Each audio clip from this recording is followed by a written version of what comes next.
With my partner Carlos Franco as always. So Carlos, big conference game today.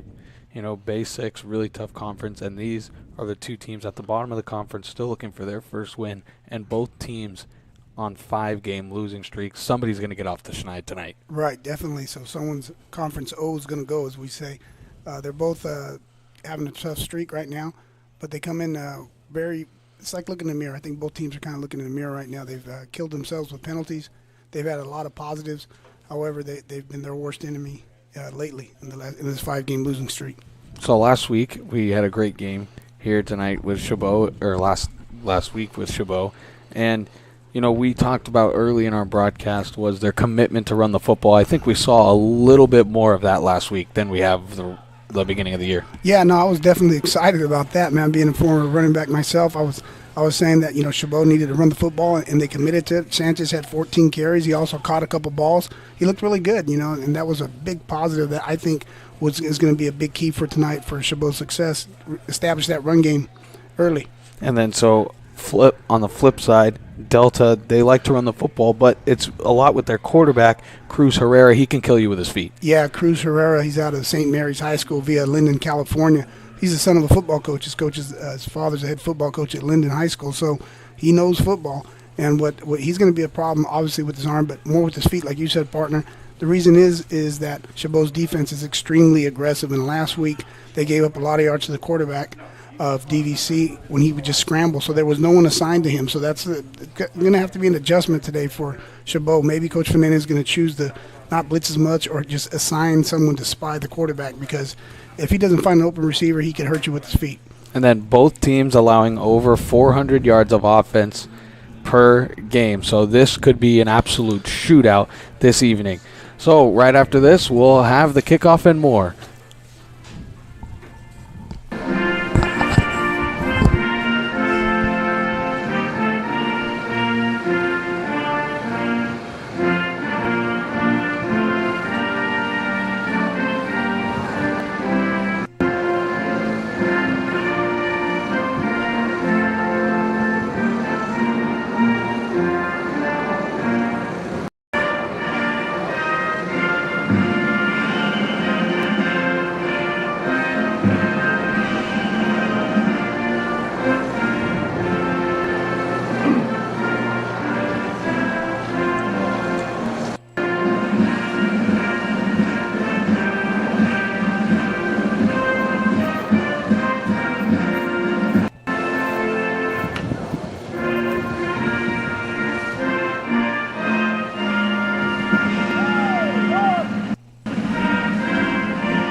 And welcome back inside the booth on this beautiful football college Saturday. It's a very nice, brisk 64 degrees, and the wind will be blowing from the bottom of your screen to the top. It's a pretty good wind, but I don't think that'll change anything as far as game plan with throwing the football, and we know Chabot loves to throw the football. Yeah, they're going to throw the ball around the yard with number 7, Turangan. Now, Turangan has thrown for 1,497 yards, but get this here. He's got 8 touchdowns, 9 interceptions. Some of them, early on in the year, I think he was forcing the ball. Last week, I felt we saw him mature a little bit. Each week you want to see your quarterback mature. Last week he threw some incompletions that were positive. I said, and what I mean by that, he threw the ball out of bounds, threw it down on the ground, where earlier in the year he was trying to force it in, and they became turnovers. So he's completing 57% of his passes. And on the flip side, Herrera, it's like a mirror image, like I mentioned. He's completing 55% of his passes. He's thrown for 1,242 yards, 9 touchdowns, 2 interceptions. And we already talked about his big play capability with his feet. So Delta coming off their loss last week against San Francisco, Chabot coming off their loss against Diablo Valley, both ranked teams, and we'll update you about the basics later on in the broadcast, as there was an earlier game and there should be a game concluding before ours. So here's the opening kick at Chabot in their alternate all golds here on a nice homecoming weekend. They'll have the opening kick, and Delta will take it from about the 12. Coming up the left side, he's got a block and he's got a convoy. There he goes. That's Jalen Pickens, and he's going to be tripped up at the 50-yard line. So a great return for Delta, and the Mustangs have unbelievable field position. Yeah, that's Jalen Pickens, who's also one of their top receivers. He's leading the team in receptions with 29, and he's got 370 yards receiving.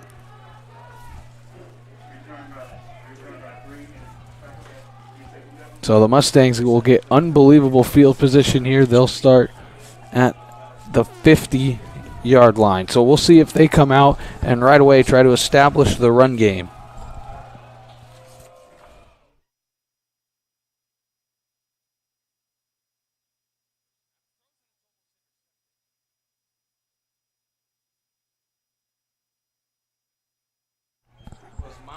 That was Mahe. Yeah, sorry, I had a little problem with my mic there. Sorry. Had a pick six on the first play, and it was a throw that was late in the flat from Cruz Herrera.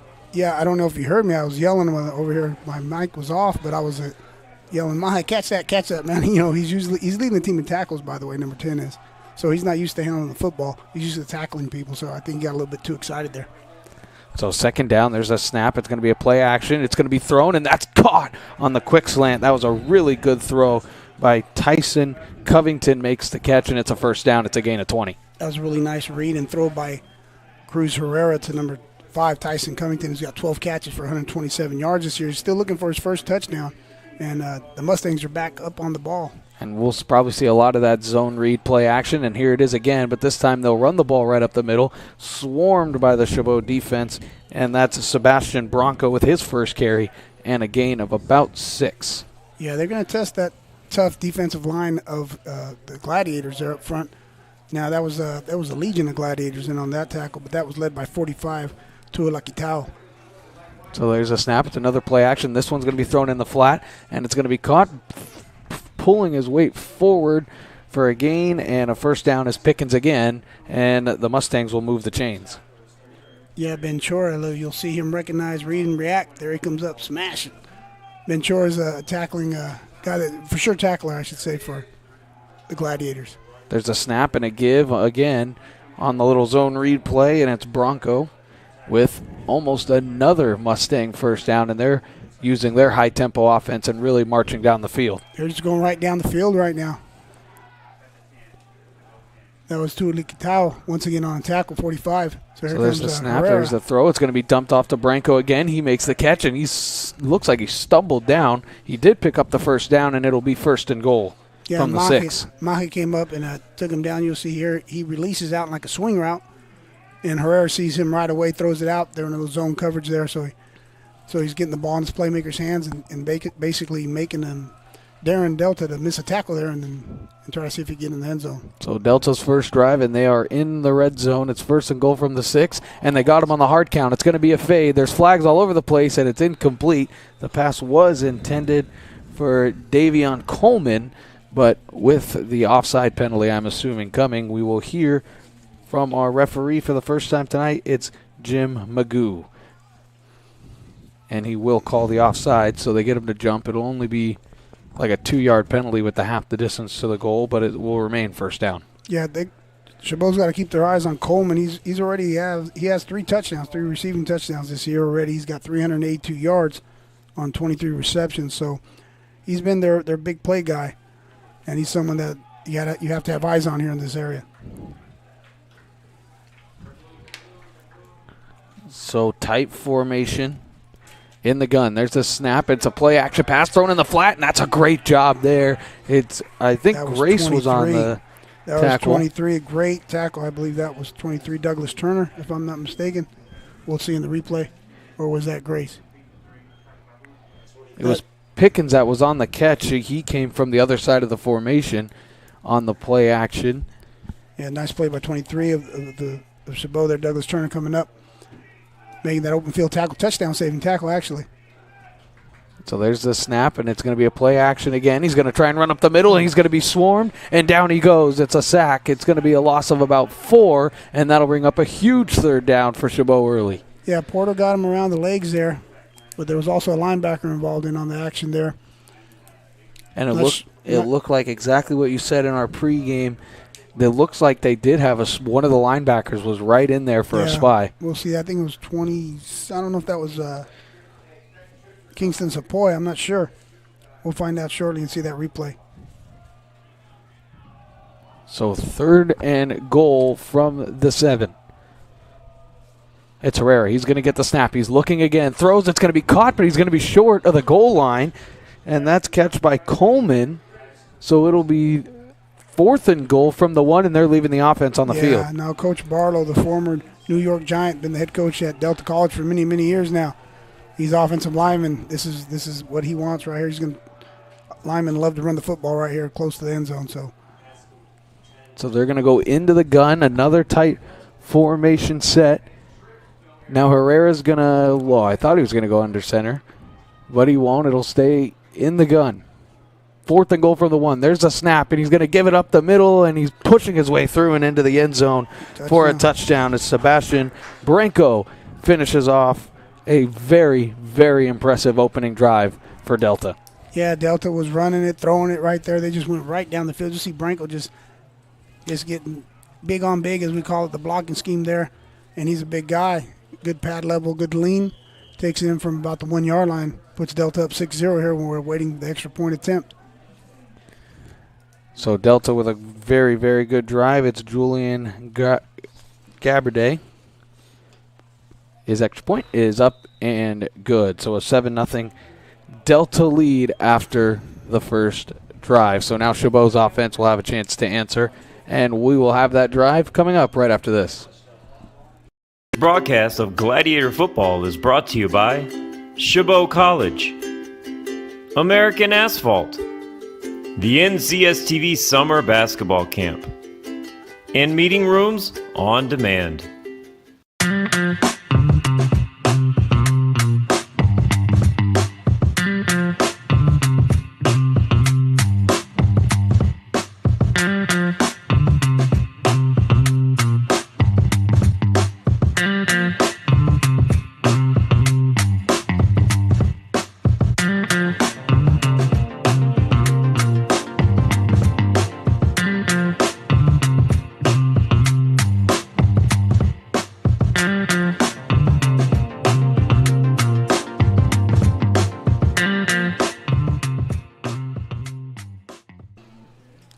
And welcome back here on NorCal Sports TV. As Chabot looking now to answer that very, very, very good and efficient Delta drive. No penalties. They ran the ball well. They got that big throw, and they just kind of dink and dunked it pretty much down the field with the run game and the short pass. Yeah, that looked really efficient, like you said, partner, and just they looked real confident about what they were doing too, which is a huge key in any game, any sport. You know, they looked like they knew what they were doing. They were real comfortable with what was going on. And here's the kickoff. And there's the kick, and it's going to go to Damian Mound. He's going to take it. They kept it away from Fox. He's going to try and stretch the field. There's really no lane, and he's going to stumble forward short of the 15-yard line, so he's down at the 14. Great kick coverage from Delta, and Chabot will have a long field to have their opening drive. Yeah, that was nice coverage. I think it was 82 of Delta. Pelusi Lontana got down there and made that tackle on Mound, who's, we're going to mention him quite a bit tonight. He's a receiver. He's a returner. Mounds already has 45 catches for 516 yards and 2 touchdowns. And you mentioned he returns kicks as well as punts, so he's going to have the ball in his hand quite a bit tonight. So starting in the backfield for the Gladiators today is Orozco. Usually Sanchez is starting in the backfield, but it's Raymond Orozco in the backfield to start the game. So there's the snap. It's a quick little shovel pass. It's going to be caught running around the outside, trying to break a tackle, and he is going to stumble forward. That's a great job by Ishmael Sanchez, who was actually lined up in the slot. He was in the slot. They put him in motion. You'll see, and they got a 2-safety look. So here he comes on the motion. Give him the ball. I like it already. So with the script in place for him already, running the ball, and they're going to test this Delta defense. And they're going to go in the same formation. This time they're going to give it to Orozco. Actually, Terangen's going to keep it on a great zone read fake, and he's going to pick up the first down. I don't know if you recall, I know last week was last week, and I don't want to chase ghosts here, but we talked about how we wanted him to just keep one, just to keep the defense honest and run the ball, just to keep them honest. And that's, again, right now. So we got a couple plays right now, and they're scripted, so he's in the script, and I like that. Terangen gets the snap. He's going to look for a quick throw. He pumps, then throws. It's late and incomplete. What a great defensive play there by the linebacker, and that was Tommy Sanchez. Yeah, it's 35, Tommy Chavez there. Broke up that pass. Now, Terangen wasn't too sure. He looked like he was looking somewhere else first, and he came back to a second read, and he was a little bit hesitant and got rid of it. Maybe he got lucky with not an interception there. So Terangen gets the hard count, maybe got a little look, as it looked like that slot corner was going to come in on a blitz. And Terangen gets the snap, only 4 rushing. It's a delayed handoff. It's up the middle, busting forward for just about a gain of 4 was Sanchez. That's his first carry out of the backfield, and it will be now 3rd and long, 3rd and 7. We'll see. Terangen changed the play there, and he liked that there was 2 safeties high, so he wanted to give the ball to Sanchez. He's taken down by 93 Rodriguez. So here's the first 3rd down. Terangen looking, pressure coming. He's going to throw over the middle, and it's caught by Mound. Mound's got room. He's busting up the middle, breaks a tackle, fights ahead forward. It's a big gain. It's a first down, and they're in to Mustang territory for the first time. Yeah, Mound just found that open area, and Terangen is really confident and comfortable throwing the ball to him all year, and you'll see Mound just making an athletic play there. And there's a quick throw, quick snap, and it's caught again. And that's a good gain and almost another first down. It's a gain of 8, and that one was Kerr Stewart. That's the first time I see Kerr Stewart handle the ball. They're 16, handling it well. Find that open area, attack the green. So here comes that hurry-up offense. Terangen drop back. He's looking to throw, and he's going to throw it deep. He's got a man open, and it's incomplete. He just overthrew him, and the pass was intended for Damani Burrell. Yeah, no, Burrell had a step on him. You'll see Prentice Powell was in coverage there, and they turned back, and they looked, and Terangen had him. He just didn't connect, so they'll go back to it. You'll see here in the replay. He's got a good 2 steps on him. And Burrell has just been all over the place. He was running the football in the Wildcat at quarterback. He has 16 catches for 257 yards and 2 touchdowns. That was Crum. I'm sorry, that was in the backfield earlier.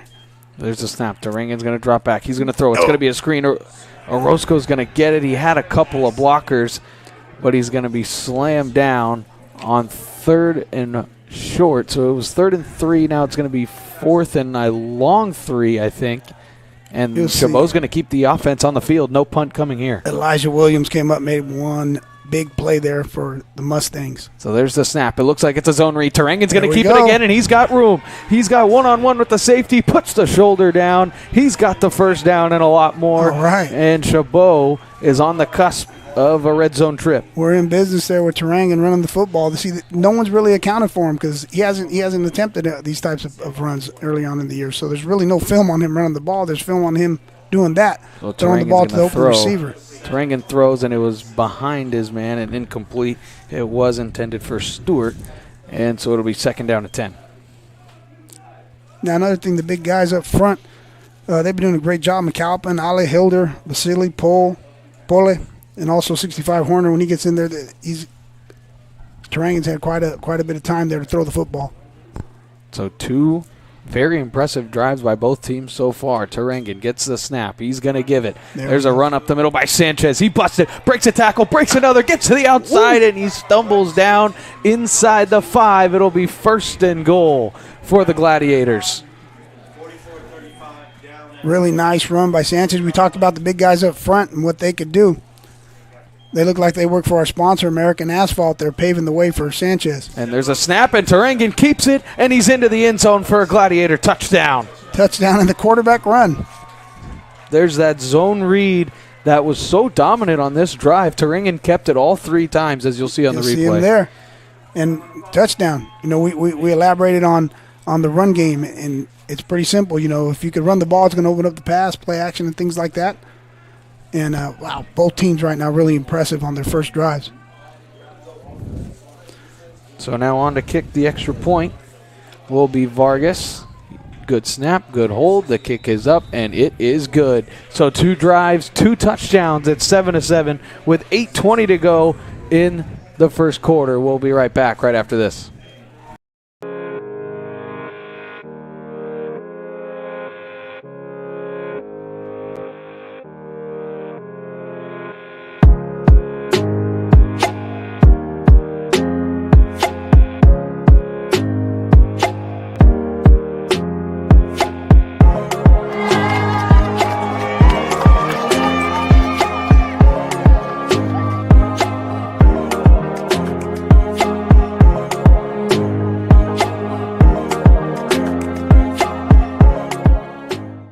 This broadcast of Gladiator Football is brought to you by Chabot College, American Asphalt, the NCSTV Summer Basketball Camp, and Meeting Rooms on Demand.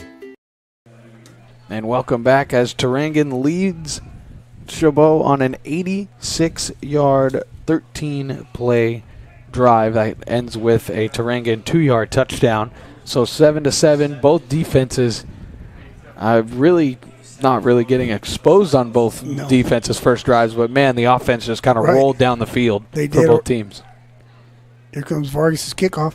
So there's the kick, and it's a good one, and it's going to be caught at the 10. Busting to the outside again is the return man. They're trying to get that convoy lined up, and the ball's out. Loose. It's loose. Chabot's pointing they got it.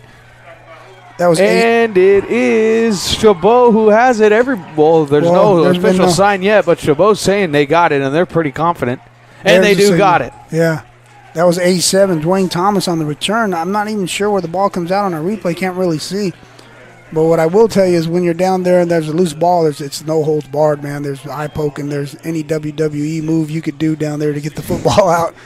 And Chabot came out with it. So big turnover. We talked about how both defenses were extremely porous on those first 2 drives. So we'll take a look, see here what Turangen and the Gladiators could do. So the fumble on the kickoff after the touchdown. So Chabot's got the momentum, and they get the ball at the 36-yard line of Delta. Turangen gets the snap. He's going to throw it. They may take a shot, and they will. He's got Crum. He throws. It is incomplete. A great defensive play there by Jalen Sorrell. Yeah, Sorrell, number 1, is a player, and Sorrell he's like a legacy guy at Delta there in regards to there's been a lot of players from his family. So he's probably their best cover corner. So Turangen's going to be looking towards him, and Sorrell's ready to play. And you had to think the way that Coach Fanene's offense has been playing, you knew they were going to take a shot right after the turnover. Turangen gets the snap. He looks. Blitzer coming. It's picked up nicely. He's going to step up in the pocket. He's going to try to throw a little dump off, and it was incomplete. It was intended for Mound, and that'll bring up 3rd and long. Yeah, during the play, I say he's got Mound across the middle. Mound ran a drag route from the top of your screen. He was coming down towards the bottom of your screen, and he was finding that open area. And what you're taught to do is to keep running. And it's in man coverage, so he kept running and found that area, but it just wasn't meant to be. Turangen didn't see him in time. Tried to get him the ball a little bit late. So 3rd down and 10, and we know that it's Burrell who usually likes to get the ball, but it's another little pop pass to Sanchez trying to break tackles. He won't. It'll be a gain of 5, and it'll be 4th and 5. I don't know if you'll see in the replay, but you'll see McAlpin, 56. He just steamrolls a guy. like I talk about, like McAlpin, and like I mentioned, he looks like he works for our sponsor, American Asphalt. He just paving the way. And Sanchez looks really good, looks really patient, waiting for his blocks to get lined up. And we got 65 coming out the game right now. Number 74, Joseph Ale, coming in at center, which is a huge position on the offensive line to just throw in on a 4th and 5. And Coach Venene is going to call a timeout with 9 seconds on the play clock to regroup. And I think that's also smart with a new center coming in the game. Yes, no, you're right. That's how important it is. No one ever considers the center or the long snapper. So, when there's a game-winning field goal, let's see if he makes the kick. Well, what about the snap, man? So that's the first and foremost. Smart timeout.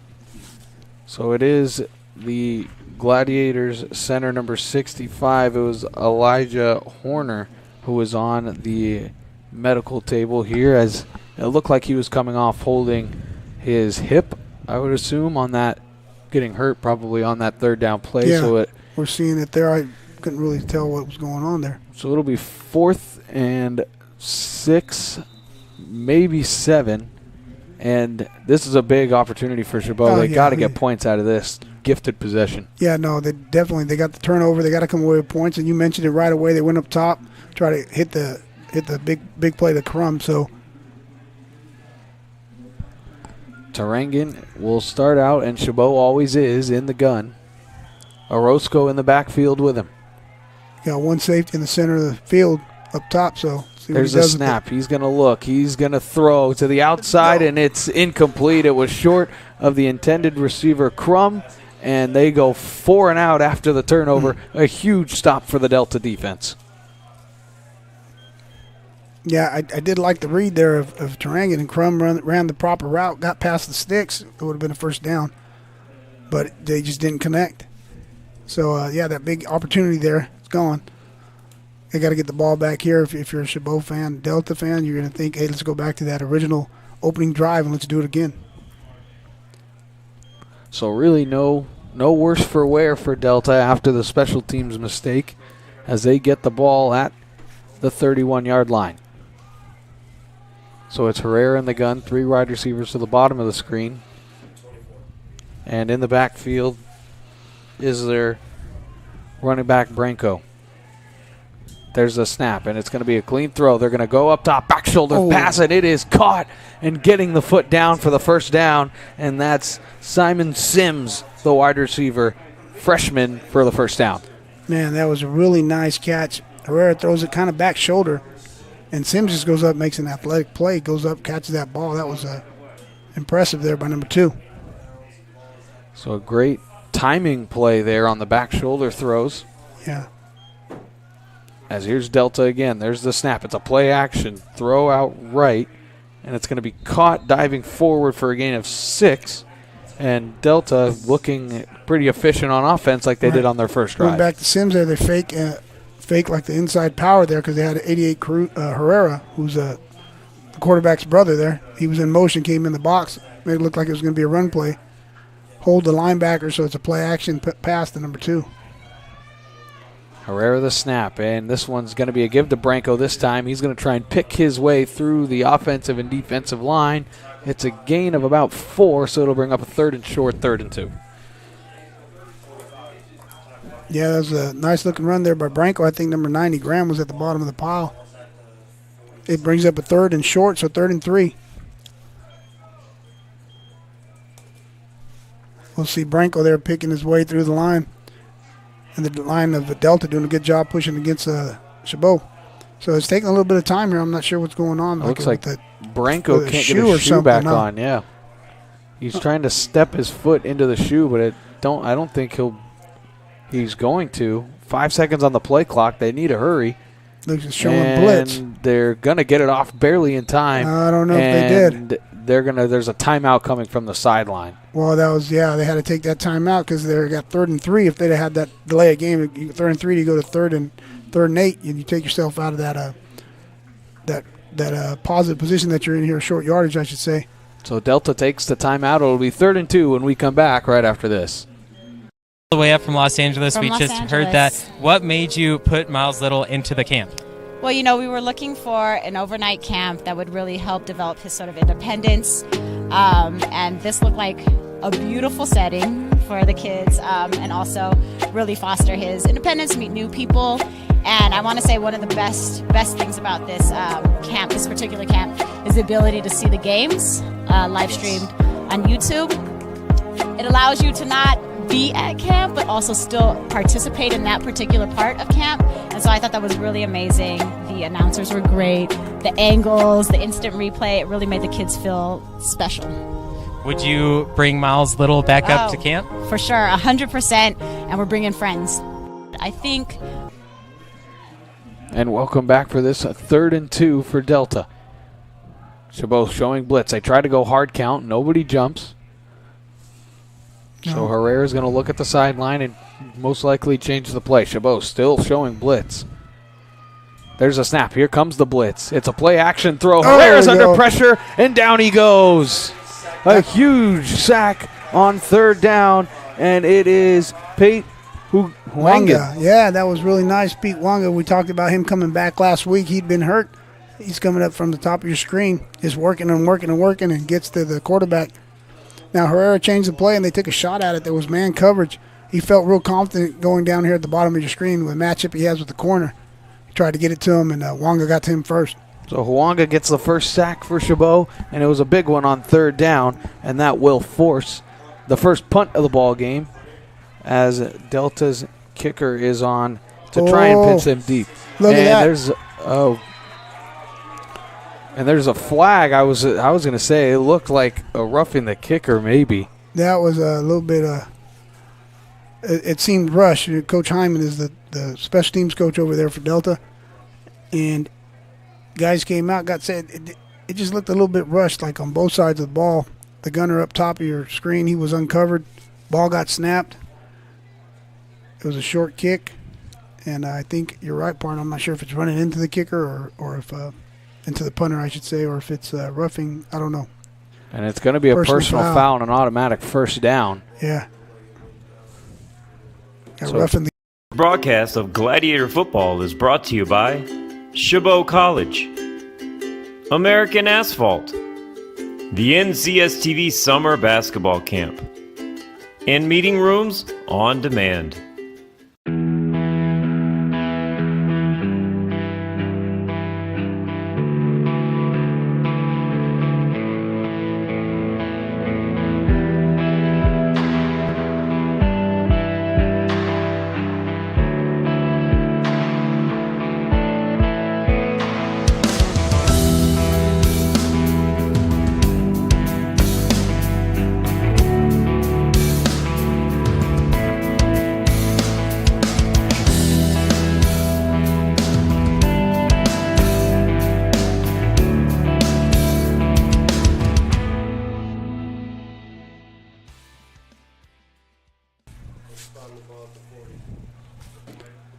And so the ball will be on the 40-yard line of Chabot to start this next drive after the 15-yard roughing the passer penalty.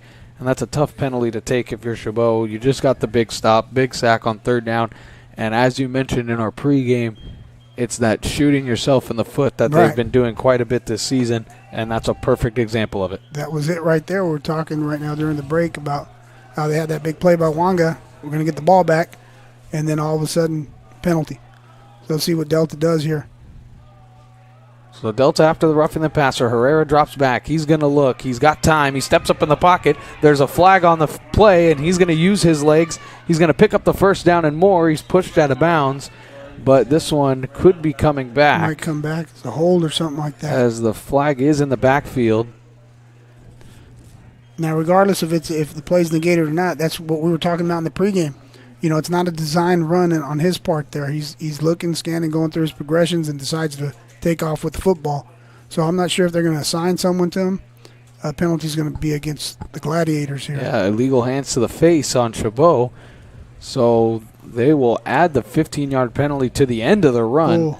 So this should take them inside the red zone. Yeah, no, 2 penalties, right? Just what we were talking about. 2 penalties.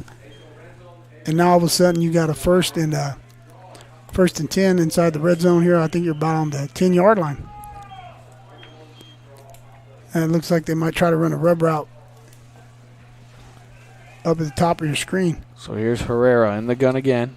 There's a snap. He's going to drop back, and now Nope. it's a designed run. Yeah. He's going to keep it on the power, trying to push his way forward. Here comes the offensive lineman, and he's down to about the 4-yard line, so a good carry on first down.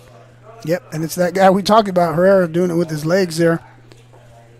And that was a design play. That wasn't one like prior. You'll see he just takes the ball, quarterback draw, quarterback, design quarterback run there. And that's going to be a lot of eye discipline for the Chabot linebackers to make sure that they know where the ball is and keep their eyes on the quarterback at all times. Here's the snap, and it's going to be a give this time. It's swallowed up in the backfield, but carrying a man into the end zone is the running back Branco for a Mustang touchdown. Yeah, Branco carried 39. Ventura took him on a bus ride there into the end zone. You'll see 24. Boom. And then taking Ventura with him. He says, excuse me, I got a reservation for 6 here. And he was going to get in. So Sebastian Branco, his second touchdown rush of the ball game. Awaiting the extra point will put them up by 7. And obviously it is a new kicker into the game after the kicker got hurt. The kick is up. No worse for wear. It's right down the middle. I think that was still the same kicker, 67, wasn't it? Garibai, yeah. I believe so. So I believe he's up and moving, which is great. Good news for anyone on any team. We don't want anybody hurt out here. So what do you think their partner, things we talked about, their penalties hurting the Gladiators here? Had a good opportunity for them to get the ball back. And it's just a recurring theme that we've seen really all year. I mean, it was tough last week for sure. Having over 10 penalties, it's going to be hard to win games like that. And just the way it's not so much the penalties, but when they come is also just crucial. And right there, you get the 4th down, you get the stop, and then you get a 15-yard penalty on the punt. And then right on the same drive, you add another 15 yards on top of a big play. Correct. And it's just the shooting yourself in the foot is tough to overcome. And, we'll see if they start to kind of clean it up a little bit here. I mean, still early in this game, 3:55 to go in the first. It's only a 14-7 ball game. But you can't keep giving a team like Delta with a high-powered flying offense extra possessions. I totally agree with everything you just said. So we got a different guy kicking the ball off, though, I believe. So there's the kick. This one's going to go to Fox this time. It's going to go all the way back to the goal line, and Fox is going to take it. He's trying to bounce it to the small part, and there's a flag coming in. It's going to be a face mask, so he will get across the 20 to the 22, but we'll most likely add 15 yards to that one. Yeah, I think you're right there. He was taken down by 30 Wynn and number 4 Wilson on the replay, but I think someone got a penalty on them there. I'm not sure which one of the two, or maybe an additional Mustang that came in and tried to help out on the tackle. So here's the call from our official. Face mask. Jim Magoo. It is a face mask and a first down. Or not a first, it's going to be a first down. Right. It's just an added 15 yards. So now their first play will take place at the 38-yard line. Now, we talked about it being like a mirror image of both teams. On the other side, Delta last week, they had 13 penalties for 112 yards. So right now they commit a foul there that hurt them. Gives a better field position here for the Chabot Gladiators to start 1st and 10. So Tarangan and the Gladiator offense looking to answer. There's the snap. It's going to be a give to Sanchez. Nice. And he's got room. And there he goes. He puts on the burners. He's going to get tripped up. A great, almost touchdown-saving tackle by William Wilson in the secondary. And Sanchez with a big gain and a first down. Man, that opened up really nice in the center of the line there. McAlpin and Ale Hilder over here to the left of the offensive line with Pole. And Sanchez hit it. He's very patient. I like his patience. He waits for everything to get set up, and then he just turns on the juice and goes. So again, at 26 on the first play of the drive, and they're already down to the 35 of Delta. Tarangan's going to snap. He's going to take a shot for Crum to the end zone, and it is caught! He's in the end zone! Touchdown! Gladiators, it's Jeremiah Crum bobbling, falling down, and making the catch, and honestly a really great throw there by Tarangan. Hey, Sorrell was on the coverage there. We talked about him being their best cover corner. But look at this play here. Ball just rolling and rolling, stayed on his stomach there on right in the middle of the 8 and the 1 on his jersey. It's like he had a magnet or something, Velcro stuck there. That's a Sports Center highlight. We're going to have to forward that to the mothership, and they'll put that one on the top 10. Unbelievable play. Just the concentration to be falling down and to just make the catch. It was really great coverage as well. There's the snap. The kick is up, and it is right down the middle and good. So Chabot answers in just 2 plays. They go down the field. Look at this touchdown here. Look at that. Ball's rolling around on him. The concentration that you mentioned right there in front of the official, so there's no question. Did he catch it? Did he not? Touchdown. You're right. They went down and answered. And again, a broadcast of Gladiator Football is brought to you by Chabot College, American Asphalt, the NCSTV Summer Basketball Camp, and Meeting Rooms on Demand.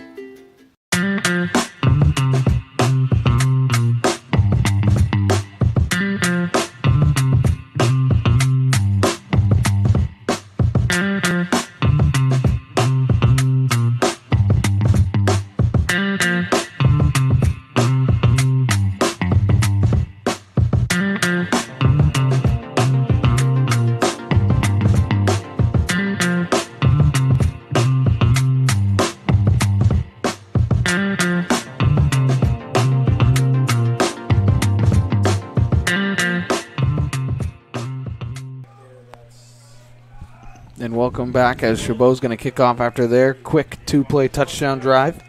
And here's Dwayne Thomas. He's fumbled on his last opportunity to carry the ball, but he's going to break this one out. He's going to cover that thing up with 2 hands and get out to the 35. So a good return and good starting field position for Chabot, or for Delta, excuse me. Yeah, Marcel Anderson, number 1, got down there. Anderson's out of Rodriguez High School in Fairfield. Wrapped him up, took him down. So let's see what Delta comes out and see what they do. They've been real successful mixing it up, running the ball, throwing the ball. Herrera's he's just been managing the offense, piloting the offense, I should say, very well. So they went on a long, methodical drive on the first drive, and then last touchdown drive for Delta was just a quick 7-play drive that they both ended up with a Branco touchdown. So there's a snap. It's a play-action pass. Here's trying to bust forward, and down he goes. That'll be a sack for the Chabot defense, and Herrera just had nowhere to go with it, even when he tried to run. Yeah, and he's slow to get up. Number 90, Graham, wasn't fooled at all. There was a play action. Fake to the running back, and you'll see there, Graham wasn't fooled at all, man. He went straight for the ball. Quarterback, he went for 1-0. So it was just a loss of a half a yard, but it does go down as a sack, as that was Chabot's second of the game. So Herrera in the gun again. There's the snap. It's another play-action pass. Pressure coming, throws. He's got a wide-open man over the middle, and it's caught and breaking tackles, stumbling forward to the 45-yard line, and that's Davion Coleman. That was a nice read by Herrera down here at the bottom of your screen. You got number 10, Mahi, out in coverage, and you'll watch him. You'll see number 10. He turns his back. Oh, you didn't see there. He looks at the receiver, so he turns he gives Herrera his back, and Herrera threw the ball to where he was supposed to be. Another play-action pass for Herrera. He's going to throw. It was skipped into his receiver, so it is incomplete. And just going off what you just said, you know what everybody says. When you can see the defender's numbers, your receiver is open, and there is a penalty marker in the backfield. And it looks like it's going to be a hold, and it is. So offensive holding will back up Delta. And we got Wanta coming in now for number 5, coming in for the Gladiators. I'm not sure if Fangupa was injured. He came out, or he's taking a breather, so that's something to look back to check out, see what's going on. But it's a 1st and long here, so. So now 1st and 20 after the holding penalty. Herrera barking orders out to his offensive line. Spread formation again. There's a snap, and he's just a straight drop back. It's going to be a screen. It's pretty well read by the Chabot defense, but getting a good chunk of that yardage back. It's a gain of 6 on the play, so that'll bring up a 2nd and 14. It looks like Herrera and Delta, they're starting to pick on number 10, Mahi there. We talk about him leading the team in tackles. He's more of a box player, and they're putting him out in coverage. You'll see him come up here and try to make that play couldn't get there. So that I think Delta feels really confident if Mahi's in pass coverage to go at him. So he's guarding the number 2 receiver here. And he has some help from a safety up top to see what happens. And you can tell they're just trying to put the ball in Pickens' hands as there's a snap and it's a rush. And it was very well played by the defensive end for Chabot to give it up. And that was Ian Bell, the running back, his first carry of the game. And it went for just a gain of about 3 or 4. Yeah. And it'll be 3rd and long. That was Graham again out of James Logan in Union City. He just covered him up there. So here comes the hurry up. There's the snap. And penalty markers fly. Herrera's looking. He pump fakes. He's going to run with it. And he's going to go down. Gain of 5. He's short of the first down marker. So it will be 4th down, barring the possible defensive penalty. Now Herrera's looking to his left, goes over his reads, and we talked about him just taking off. Eventually, he figures I'll make a play with my feet. So I don't know what the penalty was. We'll find out here. As you mentioned, if not, it's going to be 4th down.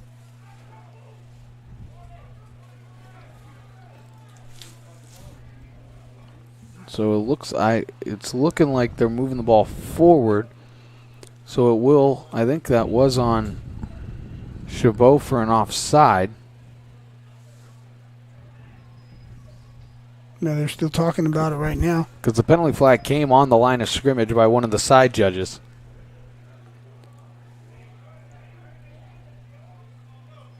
But the way the official is talking to Coach Fanene, and it's offside on the offense. So actually, one of the wide receivers was lined up over the ball. So therefore, Chabot's going to decline the penalty and make it 4th and 5.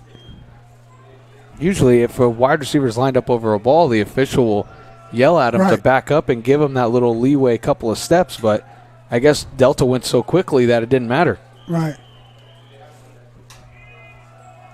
Now, the DBs, they got to know exactly where those first down markers are. Watch out for that bubble screen.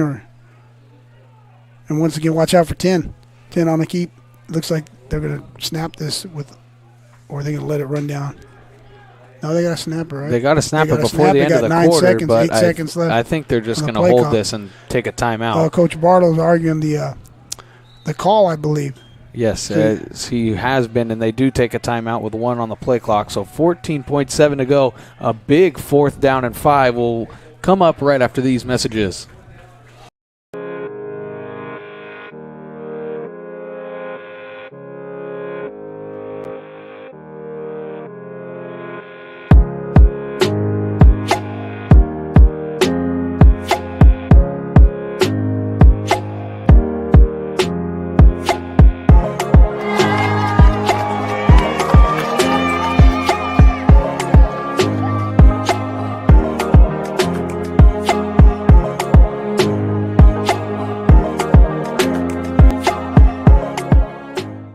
This broadcast of Gladiator Football is brought to you by Chabot College, American Asphalt, the NCSTV Summer Basketball Camp, and meeting rooms on.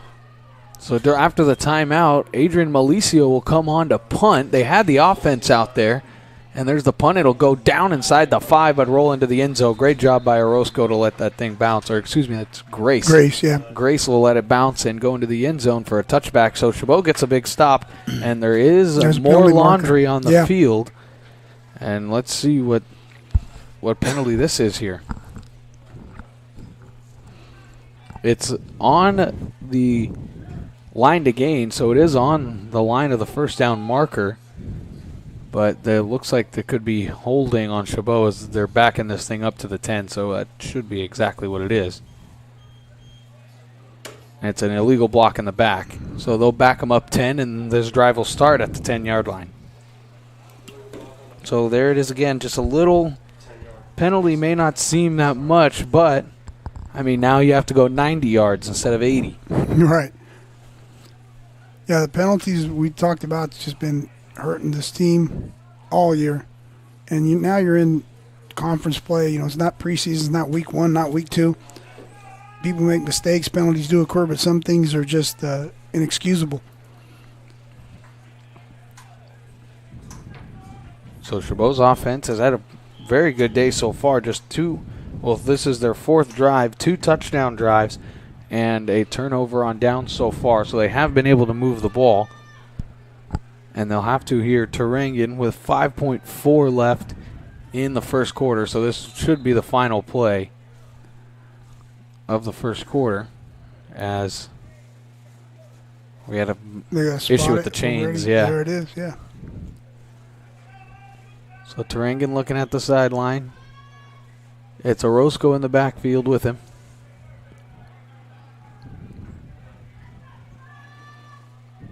Turangan gets the snap, and it's going to be a give. Orozco, he's got room to the outside. Good block, trying to cut it up the field, and he's a big stiff arm trying to be brought down. He finally is.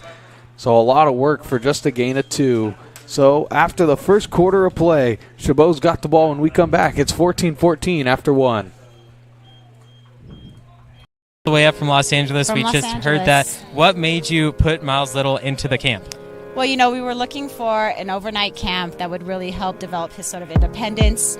And this looked like a beautiful setting for the kids, and also really foster his independence, meet new people. And I want to say one of the best things about this camp, this particular camp, is the ability to see the games live streamed on YouTube.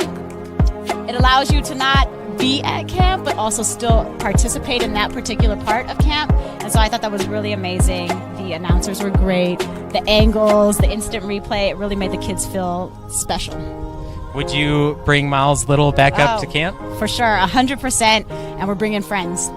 I think one of the wonderful things that I saw when I came to pick him up is how collegial, supportive the older boys are with the younger boys. And I think that is really heartening for me, because that's how I want my boy to be when he grows up. And so I think that he has some really great examples of really kind people on and off the court. And welcome back for the second quarter of play, all knotted up at 14. And during the break, we noticed that one of the better corners on this Delta squad, as Jalen Sorrell was limping after he came off the field limping after making that great tackle on the first down stop. Yeah, he made that tackle on Orozco over here on the jet sweep, and he got up limping, and he limped all the way out. So he's not in right now, so it could be they're smelling blood in the water, and they'll take a shot at whoever the corner is that came in up at the top of your screen. Now, I can't see the number. I think it's number 37 at the top of your screen. Not sure for Delta. So here comes Turangan in the offense. It is a 2nd down and 8. There's a snap, and it's going to be like a design run here. That's Crum was in the backfield. He fights forward again. There's that wildcat kind of formation. It's a gain of 10 and a first down. Right, that was really positive for them last year. They scored a touchdown. And now maybe they're chalking as far in regards to the corner with Sorrell being out. So you got 25 and 37 in that corner. So Turangan gets the snap. It's going to be a give to Orozco, and this one's stuffed in the middle. A swarm of white jerseys brings him down, and it's a loss or no gain on the play. They give him the forward progress, so it'll be 2nd and 10. Yeah, you got Purvis and you got Machado and those big bodies up there for the Mustangs up against the very formidable offensive line of the Gladiators here. That's going to be a matchup as well. So there's a snap. Turangan drops back. He looks. He's going to throw to the top of the screen. It's caught by Crum, and he's got the yard after catch. He's breaking more tackles, and he's thrown forward across the 45-yard line, and it's another Gladiator first down. It took him a while, but they finally went at the number 37, Jaden Lang. You'll see him at the top of your screen. Turangan goes at him, throws the Crum. Crum just ran like a little curl route in front of him. I think they're going to keep going at him. And especially with Jeremiah Crum, I mean, he's as dynamic as they get. So you even like to force feed him that. Turangan fumbles the ball. It's still loose, and the offensive lineman jumps on it. Yeah, he did, and that was almost a disaster for this Gladiator offense. That was 72. They came up. I thought it was 77. So 72. Hilder making a big play. Now Hilder's another guy. I don't know what the deal is, man, but I always see a lot of people in the stands wearing Hilder jerseys, man. He's got like a big following here. So the Hilder crew. Well, you know, one of those right tackle positions is Hughes. Turangan drop back. He's going to throw. He's got Crum again, and he's got room to rock, and he's got another Gladiator first down. He found that open area in between the corner that came in 37 that came in for Delta, we've been talking about him. So he found that open area between Lang and the safety. I'm not sure if it was a blown coverage or he just found that nice sweet spot, we'll say, and Trangan delivered the ball. So it's going to be that's a big first down, and they're moving. So Jeremiah Crum with 2 catches on this drive, back-to-back big catches, and then he has the big touchdown grab as well. And he had that big run at quarterback. So he's being a very key part to this offense. Another low snap to Rankin. He's going to throw to him again. He's got him, and it's intercepted at the 5. It's intercepted at the 5, and here comes Delta, and he's got a convoy down the sideline, and he steps out of bounds. So Delta haranguing that throw just kind of hung up a little bit on him there, and the safety just came flying over, and it was an easy pick. Yeah, too easy. We talked about earlier that pass when he caught the ball in between the 37, I say, and the safety. I can't see what the number was on the safety. Sorry, we're trying to talk before it's, I just get William the number. Wilson. William Wilson. All right, so early on, about 2 plays prior, 37 and 4, Wilson had like maybe a little mix-up on the coverage. And then Tarangan maybe was thinking the same thing. He was going to go at 37, and it didn't read the safety well. Wilson came over the top, and he made the interception. Big turnover there, and Delta's going to take over first down. Ball stayed in the air too long as well. Yeah, it just hung up on him, it looked like a little bit there. He had the one-on-one that he wanted with Crum, but the throw just wasn't that good, and it was an easy catch. So here comes Delta, and Herrera's going to throw in the flat, and it's incomplete. And that pass in the flat was intended for Sims, so it'll be 2nd and 10. I thought 33 was going to pick that one for Chabot. So on the 35, they get the ball, and Chabot's actually quite lucky that Delta on the interception return ran out of room because he had a convoy in front of him. That could have gone the way the other way. Wilson he made that play like we were talking about. I think it was a poor read there by Tarangan, and then Wilson had that convoy and just ran out of room there. If it was Canada, he'd have more sideline. Oh, absolutely. He would have scored.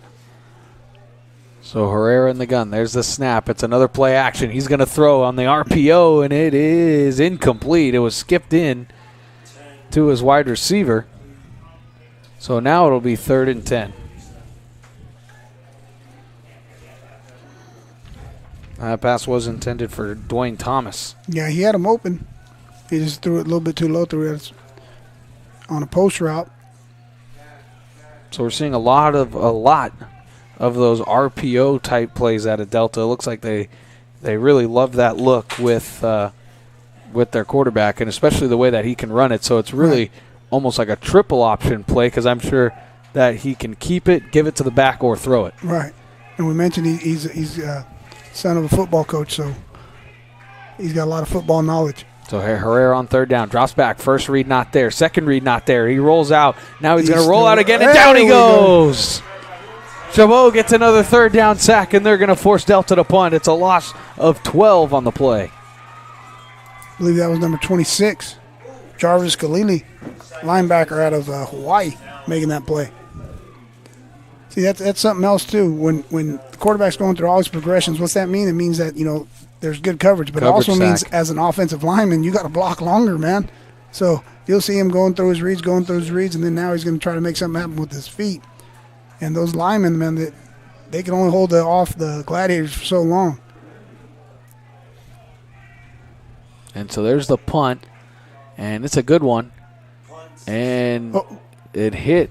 Yeah, I think Mound got away from it, and it hit the up man running to cover the punt. So Chabot, if Mound's not going to catch it, you need to get out of there. Get the heck out of the way, man. So they got a little bit lucky there, and they'll keep the ball. So it'll be 1st and 10 from the 44-yard line as they'll come out after the interception. The defense gets a 3 and out after the mistake by the offense, so they can pick up where they left off. All right, so here they come. See if they're going to start with the run game and see what's going on. They've been having some success with that. They have, yes. And Sanchez, sometimes, he's in the backfield now, sometimes he's in the slot when Ross goes in, but right now Sanchez is back there with 7 with Tarangan. You would like to see Chabot actually try and have a drive where they outnumber run plays to pass plays. I mean, usually it's 2-to-1 in the ratio. Right. So there's a snap, and it's going to be a delayed give to Sanchez, and that was bottled up in the backfield. It's a loss of 1 and a great job by the Delta defense. Yeah, no. Yeah, and also Sorrell's back in at corner. That's what I was kind of waiting to see if he's going to come back in or not. He's matched up at the top of your screen with 81 Crum. So that's something to look back. And he does have help from safety up top. So there's a snap. Tarangan looks. He's going to throw. Quick slant mound. That's caught. He breaks a tackle. He's trying to bounce it to the outside. He gets a block from his fellow receiver. And it was Burrell with actually a really good block to almost spring him. It's a gain of 16 and a first down. Excellent read by Tarangan. He had 2 safeties. Linebackers were already dropping into coverage, it seemed, even before the snap.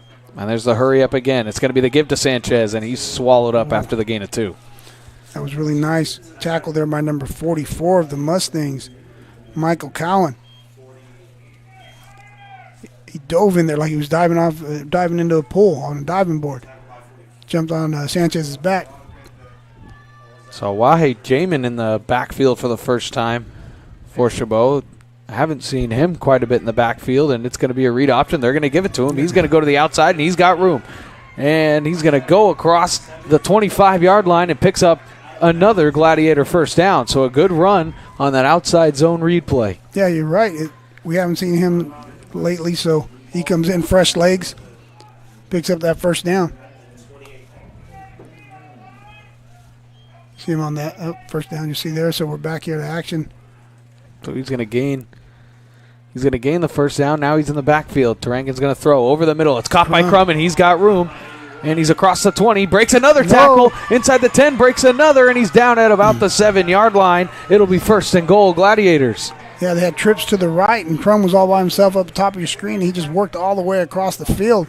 Caught the ball. You see him running that drag route. Boom. Catches it where the linebackers leave the area void there. Catches the ball. Got a shoulder pad flapping out and everything. Just being a tough football player. There's a snap. Orozco in the backfield. He's going to get it. He's going to make a nice jump cut, and it's just a gain of about 3 on the play. So it'll be second and goal.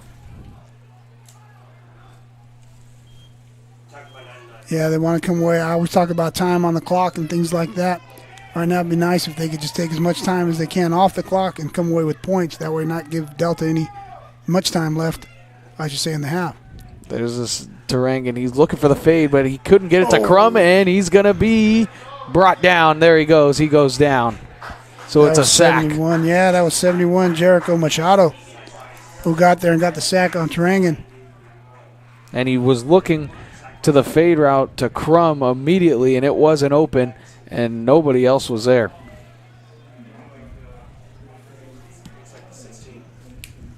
Yeah, so big play for Machado. So now a long third and goal. Tarangan's looking. He's got time in the pocket. He's going to throw to the end zone, and it's incomplete. Mound was open. There was just not enough air under it, and it was a great play by the safety, and that'll force a Chabot field goal attempt from Vargas. See, Tarangan does like a little pump fake, but he's looking one way the whole time. So even though he does the fake or not, that didn't fool the Mustangs there because his eyes never came off his receiver. And so down on the field for Chabot, on the other side of the field is Kerr Stewart on the play, the wide receiver. It's going to give Vargas some time here to get ready for this field goal attempt. And the ball wasn't really anywhere near that side of the field for the Gladiators. So with Stewart being down, we'll take a quick break. We'll be right back right after these messages. Broadcast of Gladiator football is brought to you by Chabot College, American Asphalt, the NCSTV Summer Basketball Camp, and Meeting Rooms on Demand.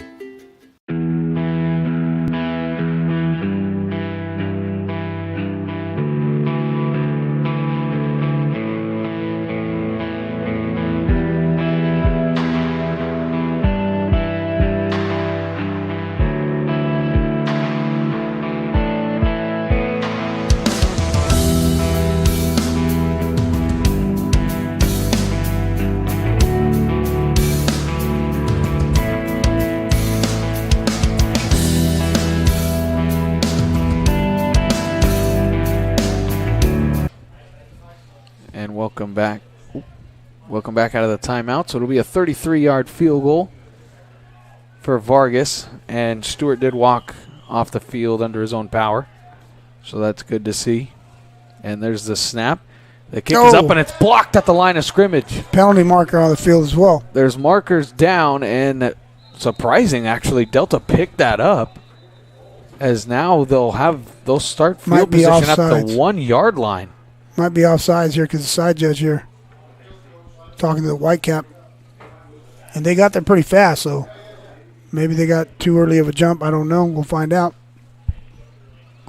But Delta gave up about 25 yards of field position trying to grab that ball after the kick. And it looks like the official is going over to the Delta sideline to talk to their coach. So this could this be on Chabot here? Oh, and it's offside on Delta. So obviously you redo fourth down, and I'm assuming they'll try for the extra or the kick again, not the extra point. Well, let's see what's going to happen here.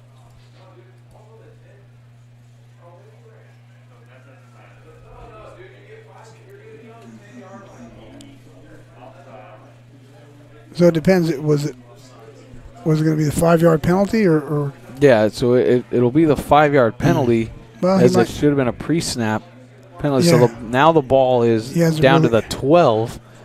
So I'm sure they'll re-kick. I'm waiting to see what a lot of speculation here. Coach Barlow's out there talking. Coach Hyman on one side, and then over here we got Coach Vanena talking to other officials. So we'll sort it out pretty soon, and then we'll see what happens. You never know. Maybe there's no field goal unit still out there. Vargas is trotting out there, 68.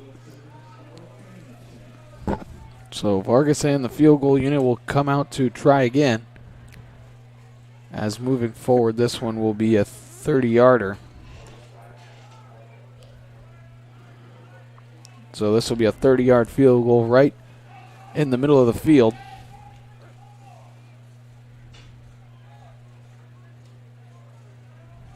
So the last kick was blocked, but due to the offside penalty, we'll have another go at it. So Chabot trying to put 3 points on the board. This is a 29-yard field goal. There's a good snap, good hold. The kick is blocked again. It's blocked again, and this time Chabot falls on it. So a kick gets blocked with a penalty, and now this one's a clean block. So same result, yeah. That's Coach Gary Hyman, former Humboldt State Lumberjack, is the coach there of special teams. It looked like that one was coming out low anyways. 2 back-to-back blocks, man. That just talk about things that are inexcusable. Can't do that twice in a row, So the Mustang's going to take over. First down after that. That's huge. That's a big stop there. Block the field goal. And that's what we were saying, just the shooting yourself in the foot. And you can't, especially you get a break. Right. You get a break, and then you can't have the same thing happen directly after that. That's, and as you said, a great word was inexcusable. That you just can't, if you're trying to win football games, you can't have that happen. No, and that's something going back to the pregame that Chabot's had problems with this whole year. You have these opportunities, you got to make the most of them, because you don't get too many of them in a game. So here comes the Mustang offense. They've kind of stalled out these last couple drives with back-to-back punts, and the last time being a 3-and-out. So Herrera gets the snap. He's going to throw. It's a quick throw, and it's going to be caught. And it's his first catch of the game is Dalton Walker. Dalton Walker, yeah, 14, and they're picking on who? On our run stopper, Mahe. So here comes the Mustang offense. They're in that hurry-up again. There goes Mahe. There's a little bit indecisive where to line up. Herrera's going to throw. He's going to roll out, and he's got plenty of room to throw, and he's got a man open, and there he is again.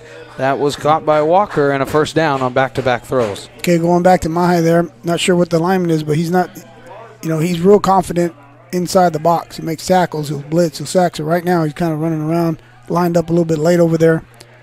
And maybe he was a curl defender, flat defender on the top of your screen, but he got there late. It almost looked like he had to cover the slot on that play. Right, now he's coming up in the box there, and now he's bouncing back out. So Herrera's looking to change the play. So showing pressure is Chabot. They don't come with it. Herrera drops back. He looks. Baca collapses, so he steps up, pump fakes, and he's going to run for it, and he's going to get a good gain of 4 on the play. So a good job on first down to get positive yards. Well, we talked about Herrera being able to make plays with his feet. Looks around at 1 read, 2 reads, and says, I'm out of here. Takes off running. Picks up about 5, so it's going to be second down with 7:40 left in the first half. And that's the danger, because it looked like that the Chabot defense there even did have a spy, and you still got positive yards. No, he's athletic. He's crafty back there, better yet. So there's the snap, and here's another RPO, but it's going to be a give this time, and bouncing it to the outside, and a great tackle there, and it'll bring up third down. So that's Mahe that we know making the tackle there, but Fangupu, he had the ball carrier Branco right about. You'll see Fangupu come on your screen right there, and he just got away from Fangupu. He's got to make that play. So miscommunication on Chabot's defense. So a quick snap. Here's Herrera. He's going to drop back, and he's going to take a shot, and he's got a man open, and it's caught behind the defense. And a first down and a big play as it's number 7, Davion Coleman, with a huge catch down to the Chabot 15. He's working on number 29 of Chabot, Justice Breston. He was looking back. I don't know what he was thinking there. He's had good coverage initially, and then he kind of took back. He looked back towards the quarterback. I don't know if he thought that the quarterback, Herrera, was running, but he's got to stick to your man. So a gain of 45 yards on the play, and Chabot will call a timeout. So with 6:49 to go, 14-14, with the Mustangs in the red zone and threatening. We'll be right back right after this message. Broadcast of Gladiator Football is brought to you by Chabot College, American Asphalt, the NCSTV Summer Basketball Camp, and Meeting Rooms on Demand.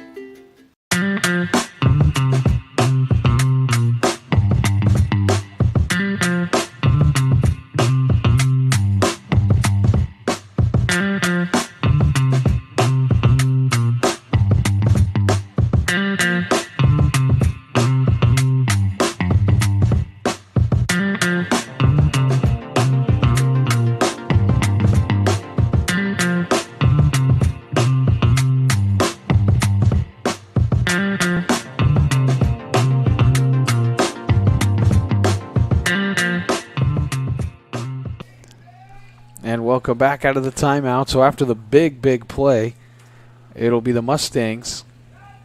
We'll get it 1st and 10 from the 15 in the red zone. There's a snap, and it's like a trick play, a rollout. He's going to throw into the end zone, and it's almost intercepted by the Gladiators. That was a weird offensive play where the offensive lineman didn't move. Well, Herrera was directing traffic there with 14, telling him to get wider, and I think they were hoping that everybody fell asleep on 14. And then you'll see Herrera starts looking to his left and then snaps the ball. No one moves. So here it is. It'll be 2nd down and 10 from the 15.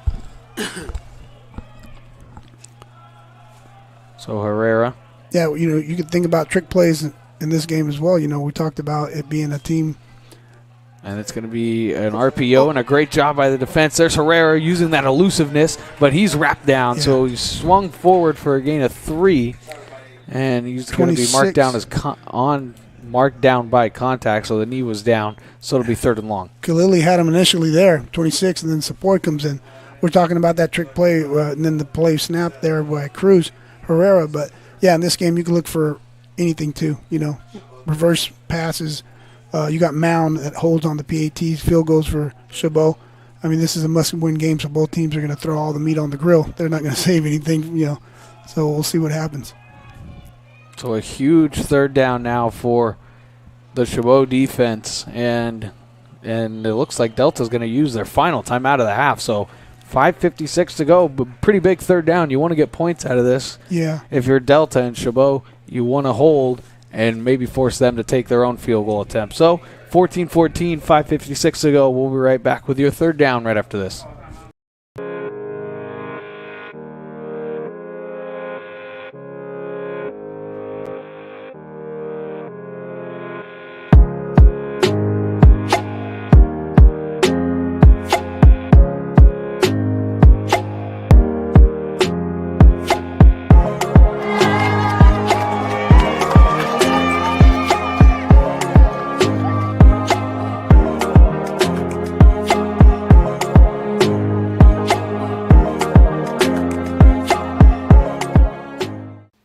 broadcast of Gladiator Football is brought to you by Chabot College, American Asphalt, the NCSTV Summer Basketball Camp, and Meeting Rooms on Demand. And we welcome you back into the broadcast booth. I'm Dominic Ariel along with my partner Carlos Franco. So here we go, 3rd down and long. After the blocked kick by Delta, they've marched down the field after the one big pass play, and this is a big stop for the Chabot defense. Herrera drops back. He looks. Pressure coming. He's going to throw to the end zone on the fade, and it's incomplete. Great coverage over there by the corner Grace, that wasn't Grace. Yeah. Now what's going to happen here, they're going to stay on the field. That's Eric Johnson up top, I believe. Now they're going to come out, attempt a field goal. We're not sure if they were going to do that, but they are going to attempt a field goal because early on their kicker, Garibay, was hurt. So now he's going to come in 67 and attempt this field goal. He was hurt early on, if you recall, partner, so we'll see what happens. Yeah, this is Julian Garibay, excuse me. Garibay, yeah. So he's got 7 on the clock here. 5. Yeah, in warm-ups he was hitting from about 40 or more. This is 30. Here's the kick. It is up. It's got plenty of leg, and it's right down the middle and good. So a good stop by Chabot to force Delta to get 3 after they go with their own blocked kick. So 5:49 to go. It's a 3-point lead for the Mustangs. It's their first lead of the ball game, and we'll be right back after this. Way up from Los Angeles. We just heard that. What made you put Miles Little into the camp? Well, we were looking for an overnight camp that would really help develop his sort of independence. And this looked like a beautiful setting for the kids, and also really foster his independence, meet new people. And I want to say one of the best things about this camp, this particular camp, is the ability to see the games live streamed on YouTube. It allows you to not be at camp, but also still participate in that particular part of camp. And so I thought that was really amazing. The announcers were great. The angles, the instant replay, it really made the kids feel special. Would you bring Miles Little back up to camp? For sure, 100%, and we're bringing friends. I think one of the wonderful things that I saw when I came to pick him up is how collegial, supportive the older boys are with the younger boys. And I think that is really heartening for me because that's how I want my boy to be when he grows up. And so I think that he has some really great examples of really kind people on and off the court. Welcome back, and a big answer drive now for Chabot to get some points on the board, and you can't let this start to snowball out of control. And there's been a change on the kickoff returns now. Jeremiah Crum and Carlos Franklin Jr. now back there, so 2 guys that love the ball in their hands trying to make a play, and Jr. catches it and steps out of bounds at the 3-yard line. Oh, wow, that's a huge mistake by Franklin Jr. there. Like you mentioned, partner, trying to make a play, but the ball is towards the sideline there. You got to let that go. So the freshman Carlos Franklin Jr. catches it and then steps out of bounds at the 3-yard line. Yeah, his momentum took him out there. And just something to note, too, Tarangan was over here getting worked on. I don't know, one of his legs, maybe something. I couldn't tell you, but the trainers were working on him. It looks like he has a wrap on that left knee. As we just mentioned right before the kick, we don't want to let this, if you're Chabot, you can't let this start to snowball out of control. And on the kickoff, you just give Delta an unbelievable opportunity. And it looks like, actually, it was originally marked at the 3. Now it's marked at the 1.5. Wow.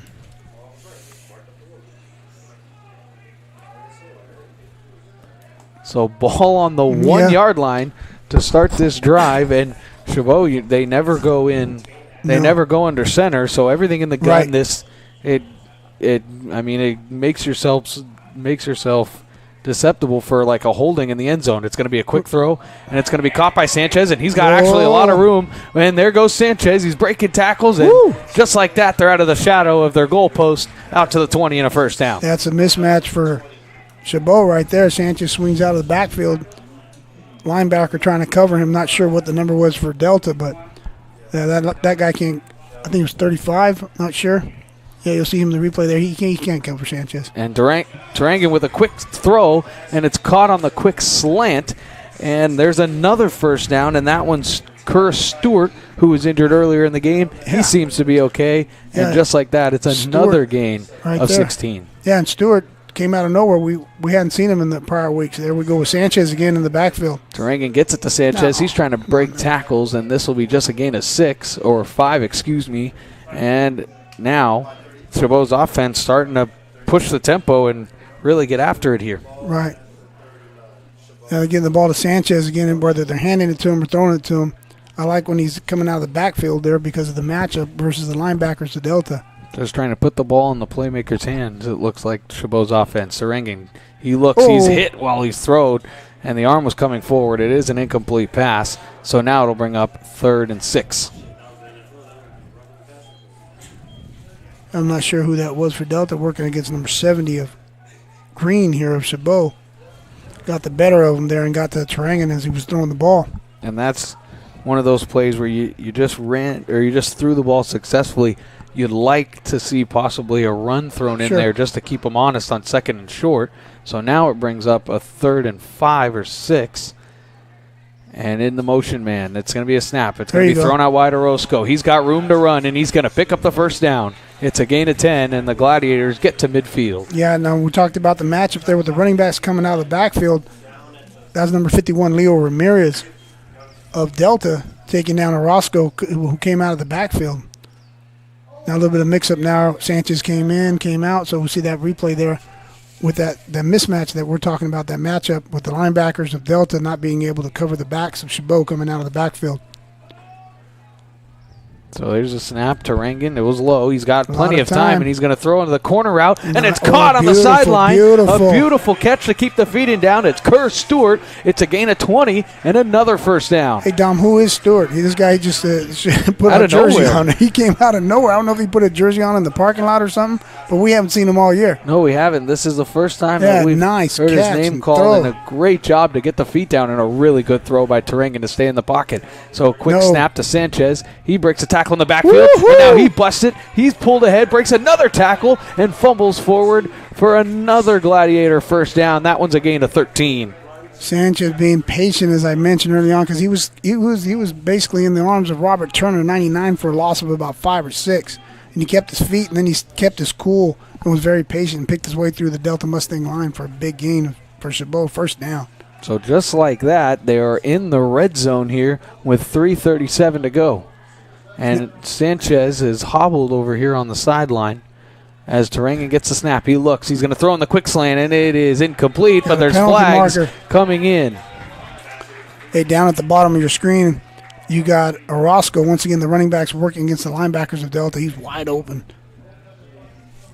Got a penalty, though, trying to get the ball to Crum at the top of your screen. I think he's still working. Is he still working on Sorrell up there? Yeah, I'm not sure. And I think it is going to be pass interference on the defense. Yeah. And that's what it is. It looked like Sorrell kind of climbed over the back of Crum to try and break that up.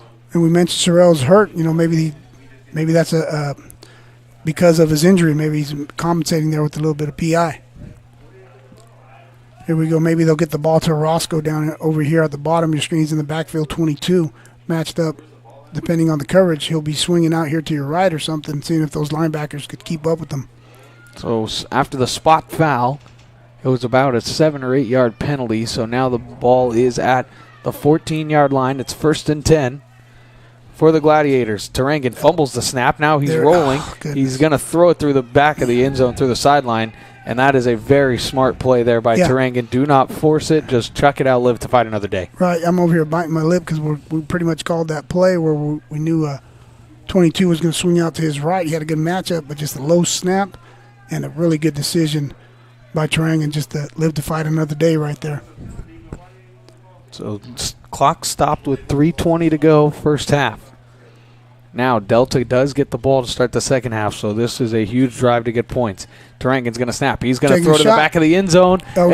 Wow. Burrell is incomplete and out of bounds, so he's incomplete, but there is a flag down at the 2-yard line. Yeah. So let's see if this is offensive or defense. I think it's going to be on 25, Powell, who had his hand on the back of the jersey. You'll see here, he kind of pulls on. Oh, well, here it comes pretty soon. Maybe we didn't get on that screen. And I think you got it. It is a defensive hold, so after the incomplete pass, it doesn't matter. It's a 5-yard penalty and a first down. Now we're changing. Delta's changing some personnel right now. Going back to the threat, once again, or lack of the run game. Sometimes defensively, if you can't run the ball, you could do a lot more with coverage. But, however, Chabot's been real successful running the ball here, so there's the change in personnel by Delta. So after the penalty, now it's 1st and goal from the 6. There's a snap. It's another low snap, but this one's to Sanchez. He's trying to bounce it, now trying to break tackles and just trying to get back to the line of scrimmage, and I don't think he did. He lost one. Okay, earlier on in the game, we had an injury with the center, if you recall. We had the guy come out, so I'm not sure if McAlpin's back in the center. We got to take a look right now. Let's see who's at center, because it's just this is getting ridiculous. We can't even, Chabot can't even get a snap right now. Every play, it looks like Tarangan's digging for worms right now. The ball's on the ground. 55 is at center for Chabot, and that's Vasily. So Tarangan gets a snap. He's going to throw to the goal line. It's caught, and he is into the end zone for a Gladiator touchdown. It's Damian Mound, and a 99-yard drive ends in 6 points. Well, they took it down the field, got a penalty in the end zone, and then finished it here with Mound scoring a touchdown. Touchdown, Mound. Now, Mound got too happy, forgot that he's the holder on the special teams here on the PATs and the field goals. He's over here celebrating, ran back out, so he's back out there. We got to talk about Freddie Vasily, though, on those snaps, man. That's not anything positive for the Gladiators. They're going to have to talk to the line coach, Coach Q. So Vargas's kick is up and good. So this time, no blocks field goal, and the extra point is up and good. So a 21-17 lead for the Gladiators. Big to get points with 2:30 to go. We'll be right back right after this. Broadcast of Gladiator football is brought to you by Chabot College, American Asphalt, the NCSTV Summer Basketball Camp, and Meeting Rooms on Demand.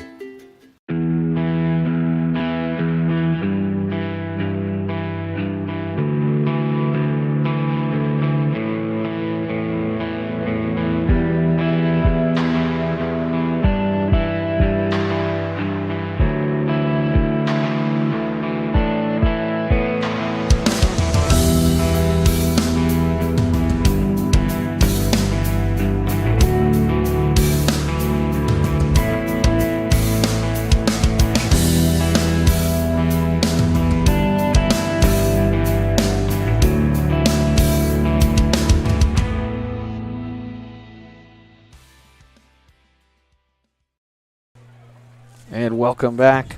And that was a 12-play, 99-yard touchdown drive for that Gladiator offense. An unbelievable drive, featured 10 pass plays, and it would finish off with a 6-yard catch by Damian Mound. So now Delta looking to answer. It's a short kick, and it's going to be caught at the 19. Now trying to bounce it outside, and he's running backwards. And he's going to get across the 20, out to the 25, and he dove right into his man's legs. Hopefully everybody's all right there. Yeah, no. You know what? That was a really nice setup there by Delta on a return left. And Chabot was able to go over there and make that tackle. And you see that? You see the two blockers coming out. Designed very well, but just relentless effort by the Gladiators to get to the ball carrier. Yeah, and it was Dwayne Thomas again. So it looks like Chabot's trying to kick it towards Thomas's way every single time since that fumbled kickoff on the second drive of the game. Right, and Delta doesn't have any timeouts here with 2:21 left in the first half. So they're going to be getting on the ball up tempo.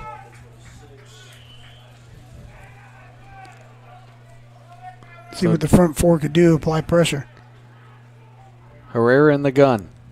And it's another one of these trick plays where nobody moves. He's going to throw it deep, and it is almost intercepted.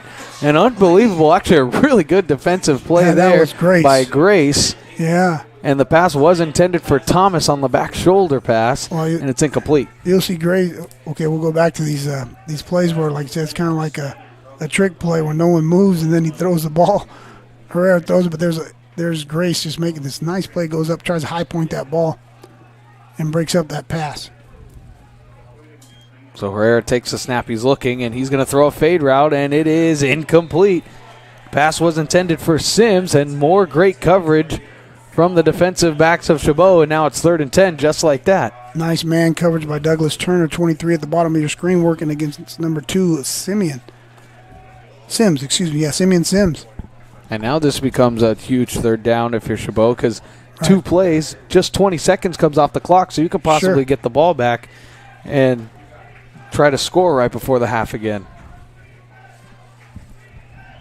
So 14 on the play clock. It looks like they're kind of now just getting set with 10. They have no timeout, so they can't call a timeout.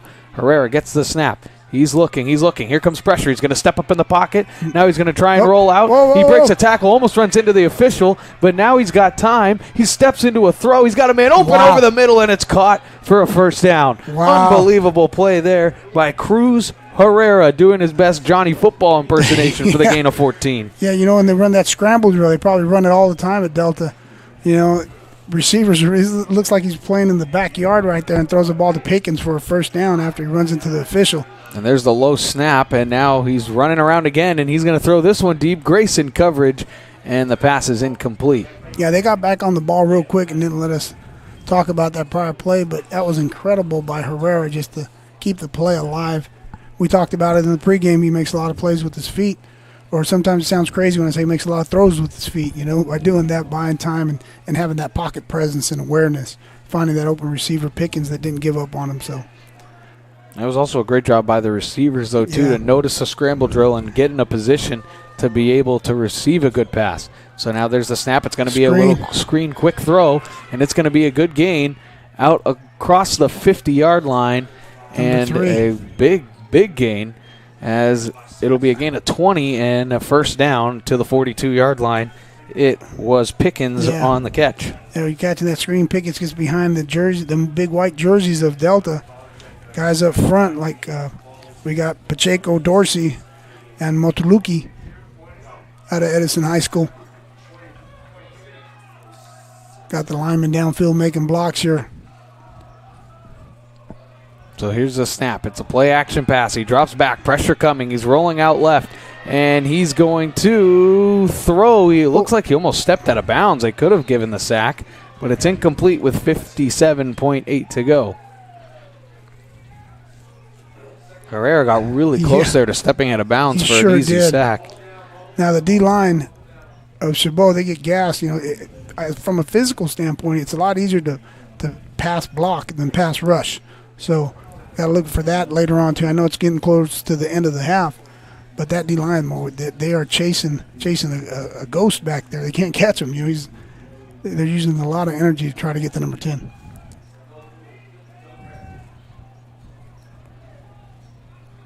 And Herrera on this drive using his feet exceptionally well. And they're getting up to the line, and that's going to be a delay of game. Zero's on the yep.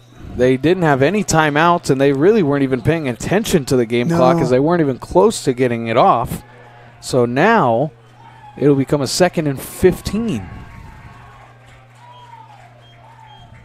And you were thinking that this was eventually going to happen with how many times they've had to call a timeout getting down to the play clock. So we talked about their penalties last week. They had 112 yards in penalties Delta did last week. And that one wasn't even close. No. They were not even close to snapping the football. So after the delay of game, it's another pass to Sims, and it's broken tackles left and right. A great individual effort, and he picks up the 1st down. And a penalty marker. So he had that was a gain of 15 or 16 yards. Mahe had him early. Number 10, Mahe, you'll see him coming on your screen there at the bottom of the guy's legs there, and just a great individual effort. I think what was that, number 2? Sims, I'm not sure if that was him or not, but look at that effort to pick up a 1st down. It was 2nd and 15 or something like that. 2nd and 15, he picks up 16, and the flag was towards the end of the play, and it's going to be a personal foul face mask. So take the 17 yards and add an extra 15. We got to say it again. Penalties. Hurting yourself there. Missed tackles, and you throw a penalty on top of that. It's a bad formula for success.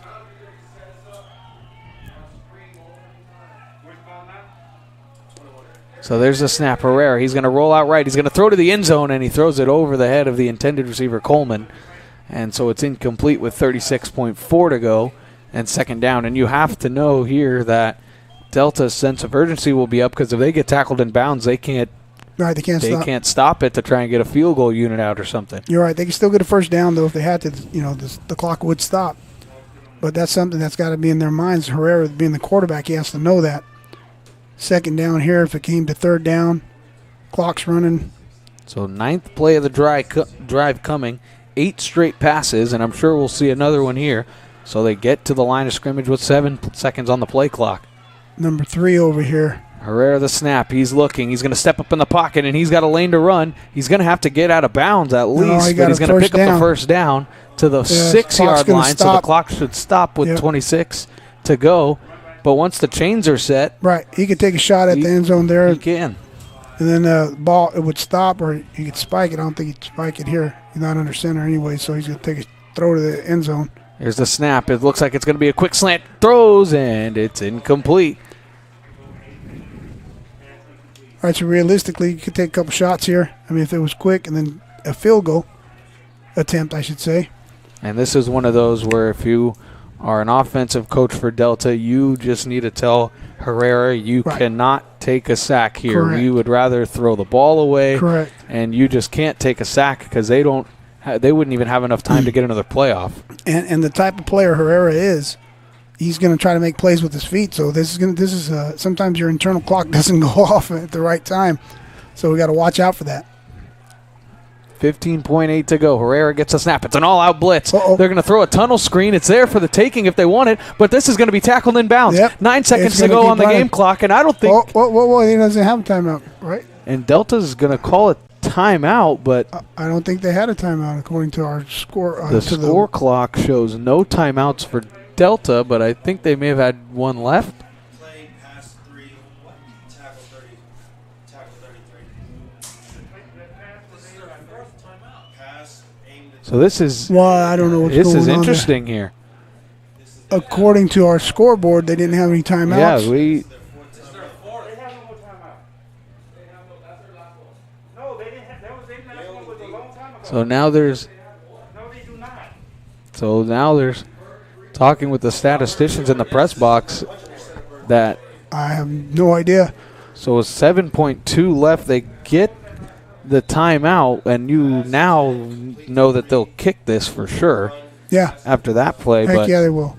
Tackled by 33 down at the 40. So I'm not sure if they had the extra timeout or not. I don't know. According to our board, it was at 0. I don't think it was. Yeah, and I mean, we remember there's the 2 timeouts to stop a delay a game, and then the one on the punt that they weren't happy about. Right. This is like the 5th down, the famous 5th down, if you remember that. Yep. But I don't know. We'd have to go back to the film and check it out. According to the board, it said 0. So it's on a really, really surprising move. They're going to bring the offense out with 7.2 left, unless this is just going to be a quick fade on 3rd and goal. Yeah, you can take a shot here. So 3rd and goal. There's the snap. Herrera, he's going to throw. It's a slant route, and it's incomplete. An unbelievable defensive play there by Grace, and now that'll force a field goal with 3.5 to go. Yeah, that was a nice call. That calm, collective over there by Coach Barlow. A lot of years in the game. Takes a shot at the end zone. That was smart coaching there. And you bring your field goal unit out. Now, I bring it up again, though. Garibay was hurt early on, so that's something to look out for. He's made his field goal attempt since, but you never know what was wrong with him when he got hurt. So 25-yarder. He's been good from 30 in this game. This one on the left hash. Here's the snap. The kick is up, and it is good. So at the end of one half of play, Delta will get the ball to start the second. It's a 21-20 Chabot lead, an offensive battle, and it looks like we're in for a shootout tonight in Hayward. So after these messages and everything else during halftime, we'll have the second half coming to you right after this.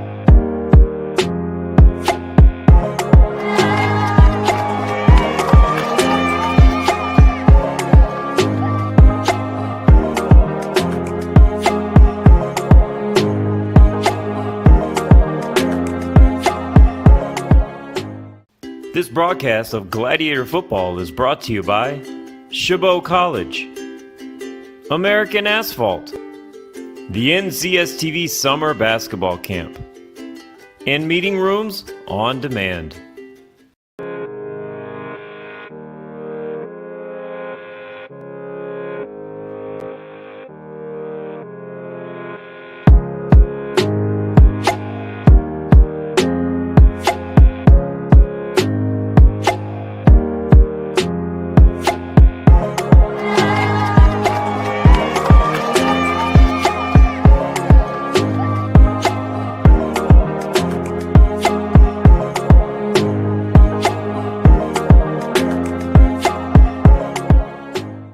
This broadcast of Gladiator Football is brought to you by Chabot College, American Asphalt, the NCSTV Summer Basketball Camp, and Meeting Rooms on Demand.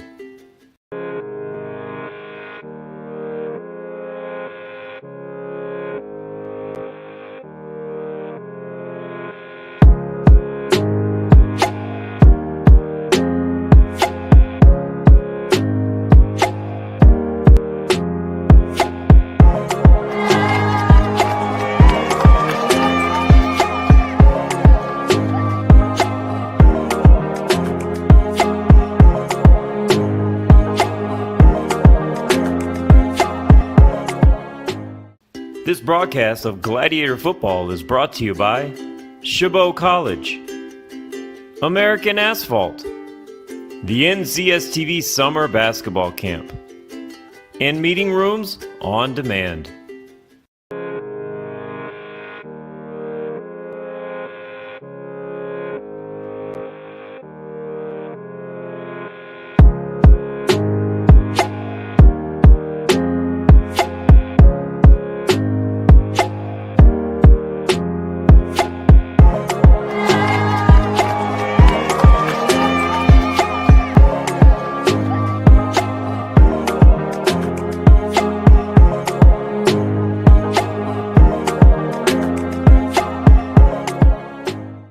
This broadcast of Gladiator Football is brought to you by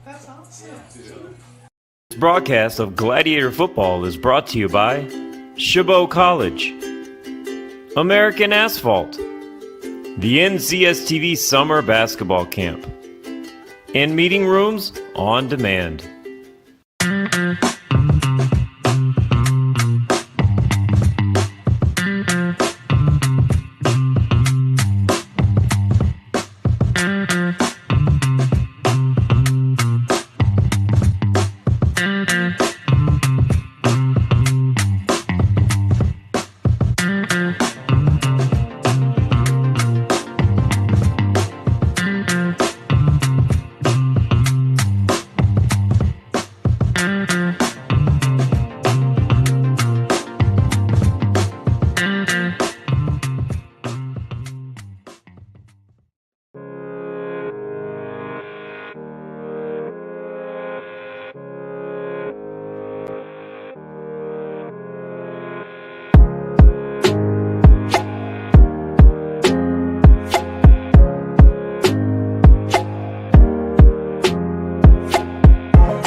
This broadcast of Gladiator Football is brought to you by Chabot College, American Asphalt, the NCSTV Summer Basketball Camp, and Meeting Rooms on Demand. You drove all the way up from Los Angeles. From We Los just Angeles. heard that. What made you put Miles Little into the camp? Well, you know, we were looking for an overnight camp that would really help develop his sort of independence. And this looked like a beautiful setting for the kids, and also really foster his independence, meet new people. And I want to say one of the best things about this camp, this particular camp, is the ability to see the games live streamed on YouTube. It allows you to not be at camp, but also still participate in that particular part of camp. And so I thought that was really amazing. The announcers were great. the angles, the instant replay, it really made the kids feel special. Would you bring Miles Little back up to camp? For sure, 100%, and we're bringing friends. I think one of the wonderful things that I saw when I came to pick him up is how collegial, supportive the older boys are with the younger boys. And I think that is really heartening for me, because that's how I want my boy to be when he grows up. And so I think that he has some really great examples of really kind people on and off the court here. This broadcast of Gladiator Football is brought to you by Chabot College, American Asphalt, the NCSTV Summer Basketball Camp, and Meeting Rooms on Demand.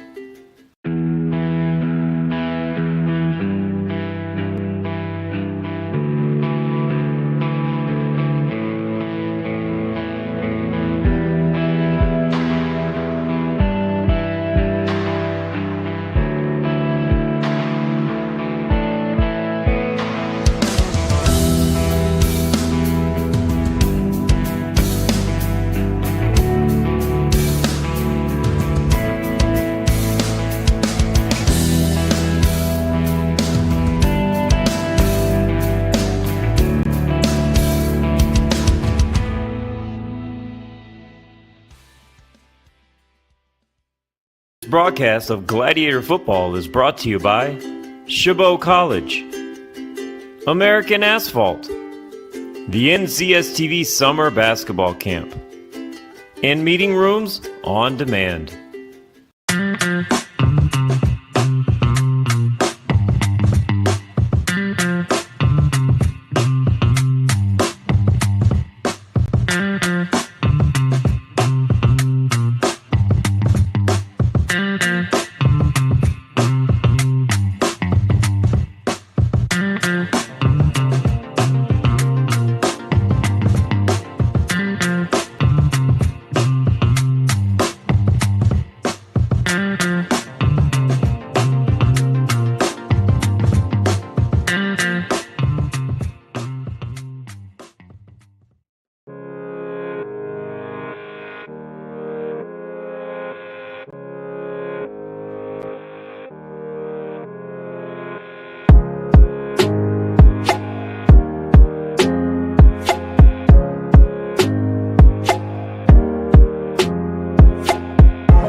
This broadcast of Gladiator Football is brought to you by Chabot College, American Asphalt, the NCSTV Summer Basketball Camp, and Meeting Rooms on Demand.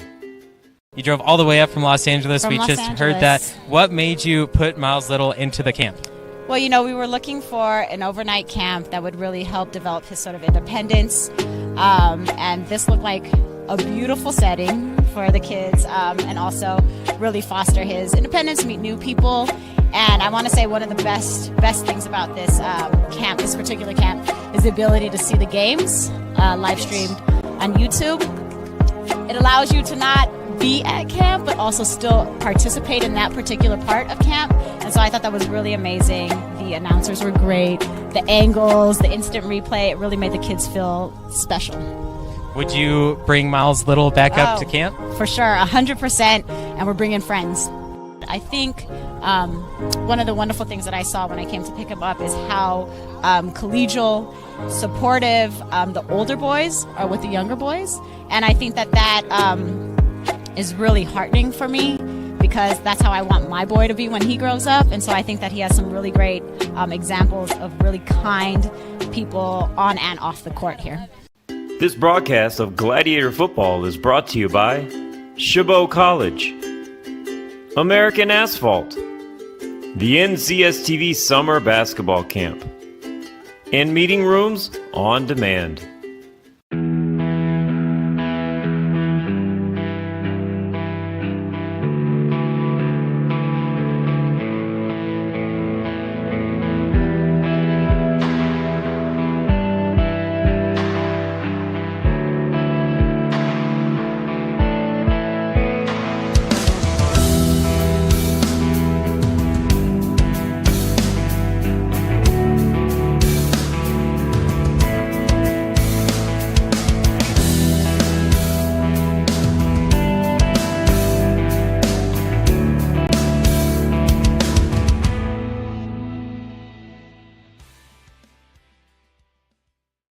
broadcast of Gladiator Football is brought to you by Chabot College, American Asphalt, the NCSTV Summer Basketball Camp, and Meeting Rooms on Demand.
This broadcast of Gladiator Football is brought to you by Chabot College, American Asphalt, the NCSTV Summer Basketball Camp, and Meeting Rooms on Demand. You drove all the way up from Los Angeles. From We Los just Angeles. heard that. What made you put Miles Little into the camp? Well, we were looking for an overnight camp that would really help develop his sort of independence. And this looked like a beautiful setting for the kids, and also really foster his independence, meet new people. And I want to say one of the best things about this camp, this particular camp, is the ability to see the games live streamed on YouTube. It allows you to not be at camp, but also still participate in that particular part of camp. And so I thought that was really amazing. The announcers were great. The angles, the instant replay, it really made the kids feel special. Would you bring Miles Little back up to camp? For sure, 100%, and we're bringing friends. I think one of the wonderful things that I saw when I came to pick him up is how collegial, supportive the older boys are with the younger boys. And I think that is really heartening for me, because that's how I want my boy to be when he grows up. And so I think that he has some really great examples of really kind people on and off the court here. This broadcast of Gladiator Football is brought to you by Chabot College, American Asphalt, the NCSTV Summer Basketball Camp, and Meeting Rooms on Demand.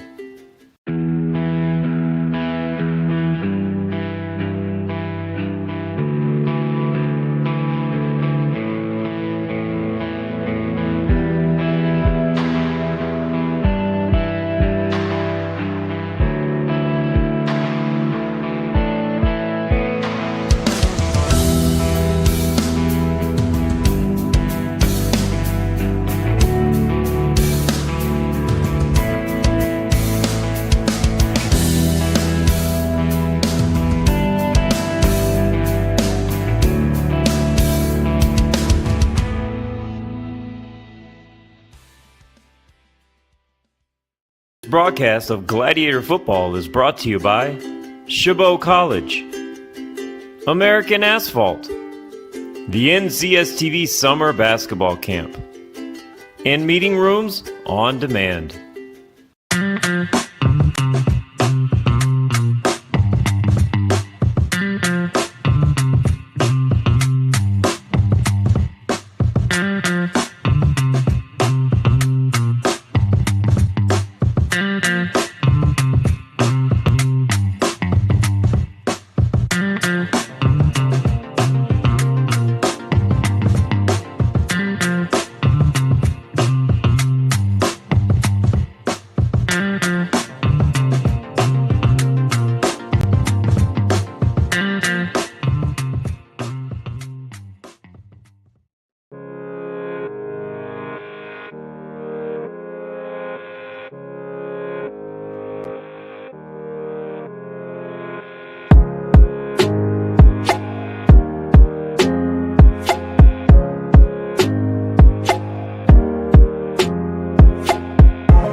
This broadcast of Gladiator Football is brought to you by Chabot College, American Asphalt, the NCSTV Summer Basketball Camp, and Meeting Rooms on Demand.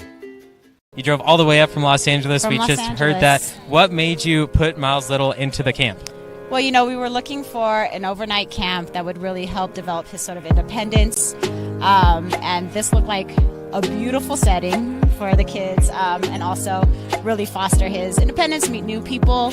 And I want to say one of the best things about this camp, this particular camp, is the ability to see the games live streamed on YouTube. It allows you to not be at camp, but also still participate in that particular part of camp. And so I thought that was really amazing. The announcers were great. The angles, the instant replay, it really made the kids feel special. Would you bring Miles Little back up to camp? For sure, 100%, and we're bringing friends. I think one of the wonderful things that I saw when I came to pick him up is how collegial, supportive the older boys are with the younger boys. And I think that is really heartening for me, because that's how I want my boy to be when he grows up. And so I think that he has some really great examples of really kind people on and off the court here. This broadcast of Gladiator Football is brought to you by Chabot College, American Asphalt, the NCSTV Summer Basketball Camp, and Meeting Rooms on Demand.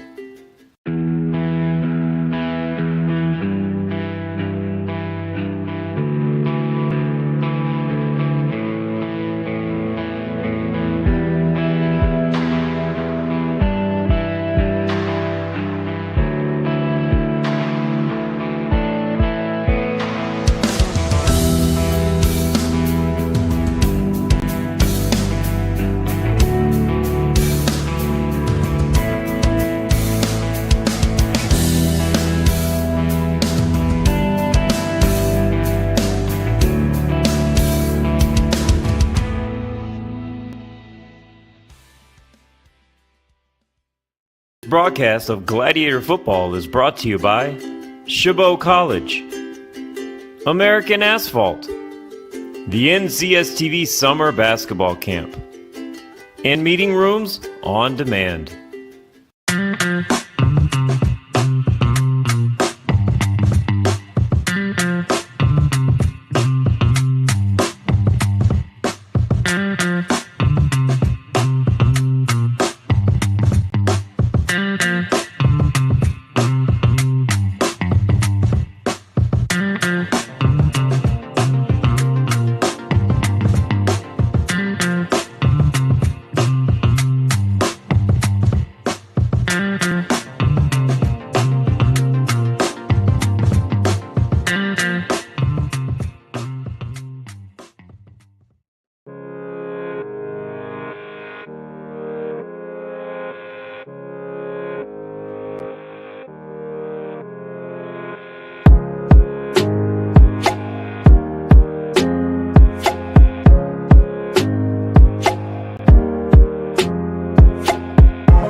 This broadcast of Gladiator Football is brought to you by Chabot College, American Asphalt, the NCSTV Summer Basketball Camp, and Meeting Rooms on Demand. You drove all the way up from Los Angeles. From We Los just heard Angeles. that. What made you put Miles Little into the camp? Well, you know, we were looking for an overnight camp that would really help develop his sort of independence. And this looked like a beautiful setting for the kids, and also really foster his independence, meet new people. And I want to say one of the best things about this camp, this particular camp, is the ability to see the games live streamed on YouTube. It allows you to not be at camp, but also still participate in that particular part of camp. And so I thought that was really amazing. The announcers were great. The angles, the instant replay, it really made the kids feel special. Would you bring Miles Little back up to camp? For sure, 100%, and we're bringing friends.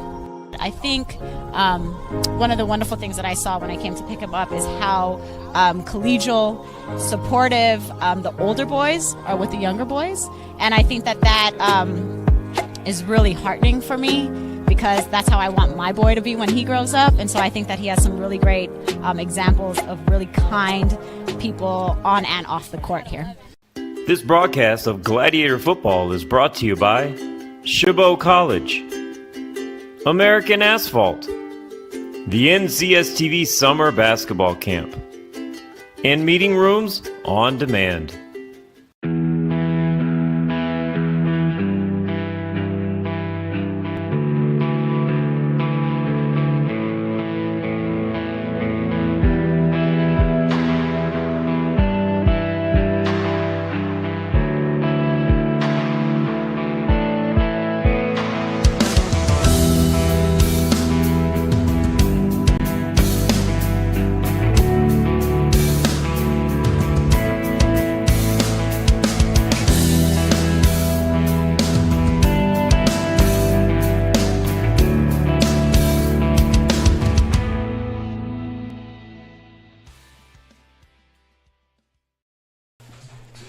And welcome back to Chabot College in Hayward, California for the second half of this Base 6 conference matchup for Chabot and Delta. Dominic Ariel along with Carlos Franco.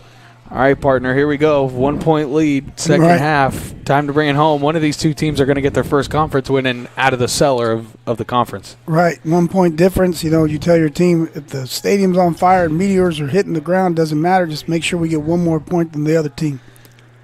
So here comes the opening kick. Chabot's going to get it first. This could almost go out of bounds, and it'll roll into the end zone. So a smart decision there by Mound. Yeah, that was good. And remember, they changed up the kick returners on the one right before the half, and that led them to a ball that went out of bounds at the 1 yard line. Right. Talking about switches here, I want to talk about before we get, before the Gladiators get on offense.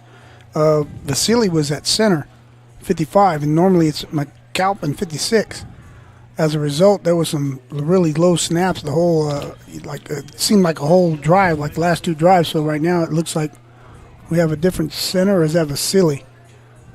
So that was a problem for Turangan, who was at 65, who is now the snapper, the center, I should say. So the lights are in full effect as Turangan keeps it on the zone read, and he slides down safely for a gain of 5. So going back to what I was talking about, so Horner's in at center, I believe is number 65. And hopefully, if you're a Chabot fan, it's going to do away with those low snaps as Turangan kept the ball. So after the good pickup on first down, Turangan gets a snap. He's just going to dump it off to Sanchez. Sanchez trying to make a man miss, and he can't stay up on his feet as he goes across the 30-yard line. And it's just a gain of 4, so it'll bring up a 3rd and short, 3rd and 1. Now, that was a matchup that was very successful for Chabot in the first half of the matchup of the running backs of Chabot versus the linebackers or defensive backs of Delta. It seems like the linebackers couldn't cover the backs out of the backfield. So we'll look for that if you're a Chabot fan, and once again to be exploited by Turangan. So it was a play clock issue, so there's a snap. It's going to be a give. It's going to be up the middle, fighting for the yards is Sanchez. He's across the 35, which is a Gladiator first down after the gain of 5. Excellent job by Sanchez just to be aggressive and keep his feet moving. Takes Romero Itaki for a ride there. Picks up a first down. Running hard, Sanchez. He looks good, man. Last week he did as well. They're getting him the ball, and they're having positive results. So now Turangan the snap. He's going to throw on the quick slant. It's going to be caught. And across the 50-yard line, or maybe just to it, is Mound after the catch. It's a gain of 12 and a first down. Slant route or quick post, whatever you want to call it. Turangan stops. Boom. Ball comes out on time. That back foot hits. Ball comes out, hits his receiver Mound, and Mound does the rest there, tackled by Hymas. And with the playmakers that Chabot has, you just got to give them the ball and let them get the yards after catch. You know, I know he's a quarterback. We talk about him being the point guard. You know, just spreading the ball out, letting everybody else do their job. He's been, for the most part, he's had a clean pocket tonight too. The guys up front are doing a great job of protecting him. There's a snap, and it's going to be a straight give to Orozco, and he's trying to break a tackle in the backfield, and he can't. So it's a loss of 3 on the play and a great defensive stop. There was a couple of Mustangs in the backfield on that play. Yeah, that was initially David Rodriguez, 93. Came up there and face mask to face mask, smashed into Orozco.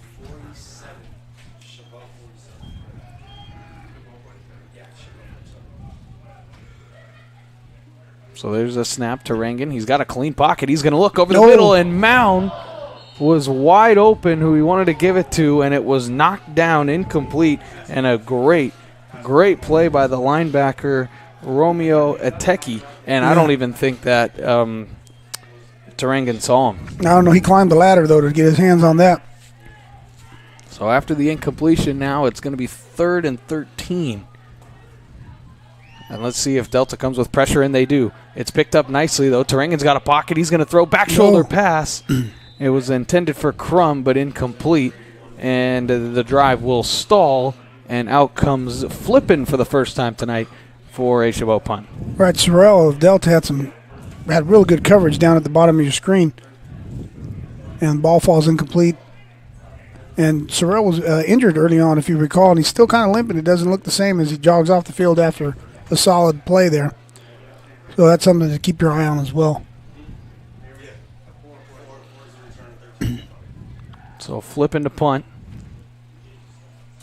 It's a good snap. Pressure comes. He gets it off, and it's a good one. Sends the return man back. It'll take a Chabot bounce, and this thing's going to keep rolling, and this is going to be inside the 10. A great job by Flippin, as William Wilson didn't want any part of it, and it's inside the 10, and they down it at the 7. Excellent punt by Flippin. Special teams here coming up big for the Gladiators as they have all year. So for the first time in the second half, we'll see the Mustang offense as they force a drive stall. They're coming off a big drive of their own to finish the half that ended in 3 points. Now Herrera's coming out. He had quite the first half. We were talking about him, how he was making all those plays with his pocket awareness and presence, keeping plays alive with his feet. And they were also successful with 24 Branco running the ball. So we'll see if they go back to that run, being have their backs here in their own end zone. So they're coming off a 12-play drive to close the half. Here's the pass, Herrera. He's going to throw, and sticking to his man after the catch, so it'll be a gain of 5 for the Mustangs. Yeah, Herrera goes to Pickens again, one of his favorite receivers in there. His name's Pickens, and they're picking on number 10. We talked about Mahe with because he's out in coverage. So that's a matchup that Delta's real comfortable. Wherever number 10 lines up, you'll see him there. Once again, they're throwing the ball towards number 10, and Mahe is showing blitz as he's creeping up. He's a great box player, leading the team in tackles here, the Gladiators. So Herrera gets the snap. He's going to look. He's going to throw, and it's incomplete. A great job collapsing on the football there, and that was a great job there by Sepoy. Yeah, Kingston Sepoy going out there in coverage. Kind of similar to what we're talking about there. Sepoy and Mahe are normally, downhill type guys in the box, tough guys making tackles, and they're out in coverage right now, and Delta's trying to exploit that matchup. Now the pass was intended for Tristan, so that's his first play, and now here's another movement, and they're going to throw it deep, throwing it up, and it is caught! A back shoulder pass and a beauty to Davion Coleman. Now, there are flags, but you would think that this is on the defense, so this will be declined, and it'll be a big gain for a first down. Yeah, I think look at this throw and catch. He just dropped it right in the bread basket, as we say, right over the shoulder to number 7, Coleman. That was a great throw and a great catch. It was. So we've seen that no lineman move trick play. Right. I mean, that's like the 3rd or 4th time we've seen it. Right, yeah, Coach Barlow does stuff like that. He likes the forward shovel pass towards when he gets close to the goal line as well, something Delta's done in the past. So there's the snap. Herrera looking, no pressure. He's got all day to throw. He's going to throw over the middle, and it's caught. No, it's incomplete. That's a great play, and Chabot's sideline wanted a hold on the right tackle, and they're not going to get one. I think that was Ventura in coverage, 39. That's from safety coming over. Good job by 39, Ventura. He's out of Burlingame High School. So there's the snap. It's a play action. It's going to be another little dump off, and that's going to be caught, and running out of bounds is Pickens for a gain of 4, so now it will be 3rd and 6. Pickens picked up a nice block from 88 Herrera. He's going at it with Mahe there as a blocker. We got a penalty. And now there's a penalty, and it's going to be after the play. It's an unsportsmanlike conduct penalty on Delta. So back them up 15. Wow. And the down counts. I think there was a little bit of extracurricular activity. I don't know if it was physical or maybe vocal, someone saying something they shouldn't say. But that cost them 15 yards. The Mustangs got to answer now on after losing the 15. So I think it's a 4th down, then it's 3rd down. Yeah, it's still 3rd. So the down counted. So now they're staring at a 3rd and 20. So here, if you're Chabot, you just probably want to keep everything in front of you and rally up and make a tackle. Definitely. They got to know where the sticks are, as we say, showing one safety high. So there's a snap, and they're going to bring pressure on 3rd and 20. Herrera looking, and here comes the rush, and they're going to get him, and he throws him down. It's a sack for Chabot, and Herrera is down and slow to get up, and he's not gotten up yet. Coach Fanene fooled us all there. We were thinking, they're going to play it a little bit safe. We're saying they ended up blitzing Mahe off the edge there, flushes him out, and Wanga, number 5, comes in and cleans up. That's Wanga's 2nd sack, if you recall. So the 4th sack of the ball game, and what makes it even bigger, that is their 3rd sack on 3rd down. So there's a punt, and back is Mound, and he's telling everybody to stay away from it, so he will as well. It'll roll inside the 40 down to the 38-yard line. So Chabot will get the ball back with 10:20 to go, 3rd quarter. We'll be right back right after this.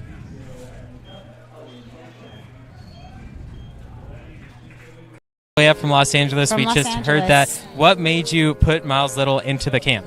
Well, we were looking for an overnight camp that would really help develop his sort of independence. And this looked like a beautiful setting for the kids, and also really foster his independence, meet new people. And I want to say one of the best things about this camp, this particular camp, is the ability to see the games live streamed on YouTube. It allows you to. So Chabot's offense come back out for their 2nd drive of the 2nd half. They'll get the ball at the 38. Tarangan gets the snap. It's another delayed rush, and in the backfield is 4 Mustangs, and it's a loss of 3 on the play. Right. Looked like a little fake pump, and then all of a sudden try to get the ball to Sanchez there on like a delay handoff, and 71 Machado was the first person there.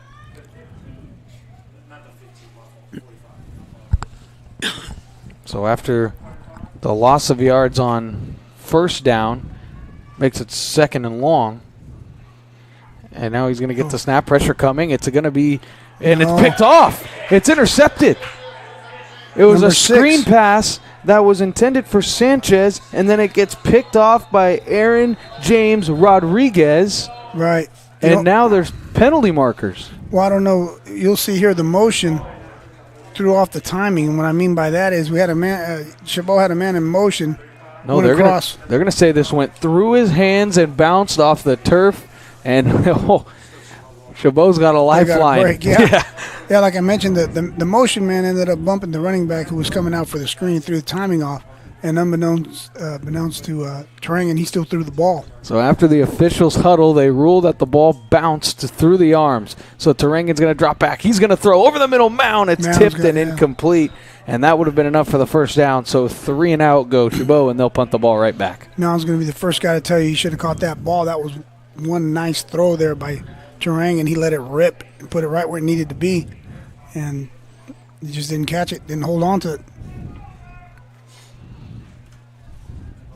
So flipping on to punt again. So didn't see him in the 1st half. And then we'll see him back-to-back possessions. And it looks like the Mustangs are going after this punt. They have everybody up at the line of scrimmage. There's the snap. Here they come. And here they come. They're not going to get there. Flipping with a great punt. It's going to be fair caught by Wilson, excuse me. William Wilson. And it is at the 32-yard line that they'll get the ball. And here comes the Mustang offense, 9:30 to go, 3rd quarter.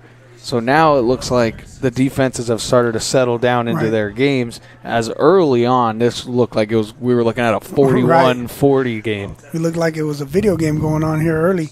But you mentioned something that was real important that stood out to me was you was mentioning the sacks on third down for the Gladiators versus the Mustangs. On third down efficiency last week, Delta was only, according to my stats, 20% on third down.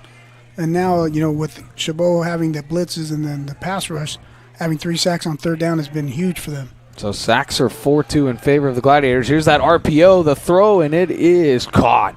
An unbelievable catch there by Sims. He had Grace all over him, and it didn't matter. It's a gain of 15 and a first down. Yeah, that was really good coverage by Grace, but you know what? The other guys practice too, so good coverage. Other guy just makes a good play. That happens. There's that RPO again that they've loved to run this whole game.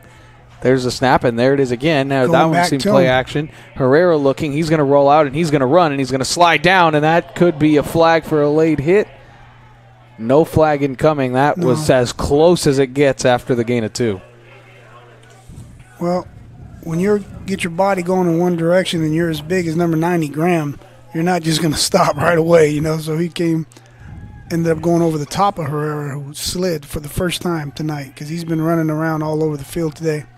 So they're actually going to mark this back as a very short gain, a gain of 1 because of where he started his slide. So 2nd and 9, it's a high snap, and it's going to be a give. And a great tackle for just a quick little gain there by Branco. So now it'll be 3rd and long. Yeah, it looked like they were trying to run the stretch play to the left, get everybody moving horizontally so they could get vertical. And 26 Kalili out of Hawaii ended up making that play. So here comes a big 3rd down. Ball on the Chabot 37. Let's see if they can put more pressure on Herrera.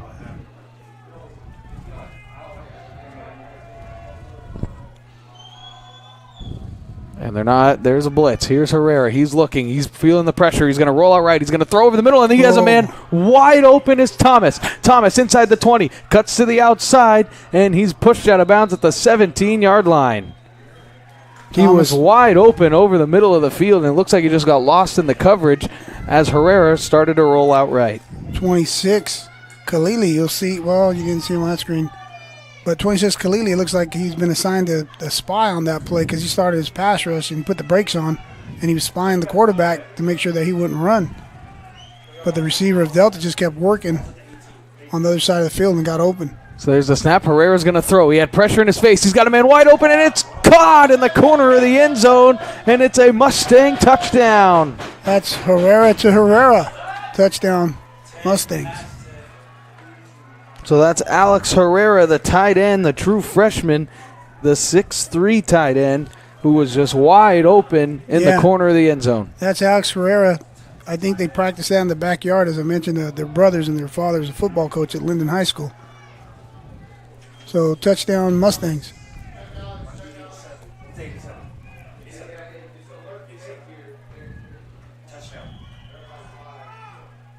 Chabot's got too many guys on the field. So now on to kick the extra point.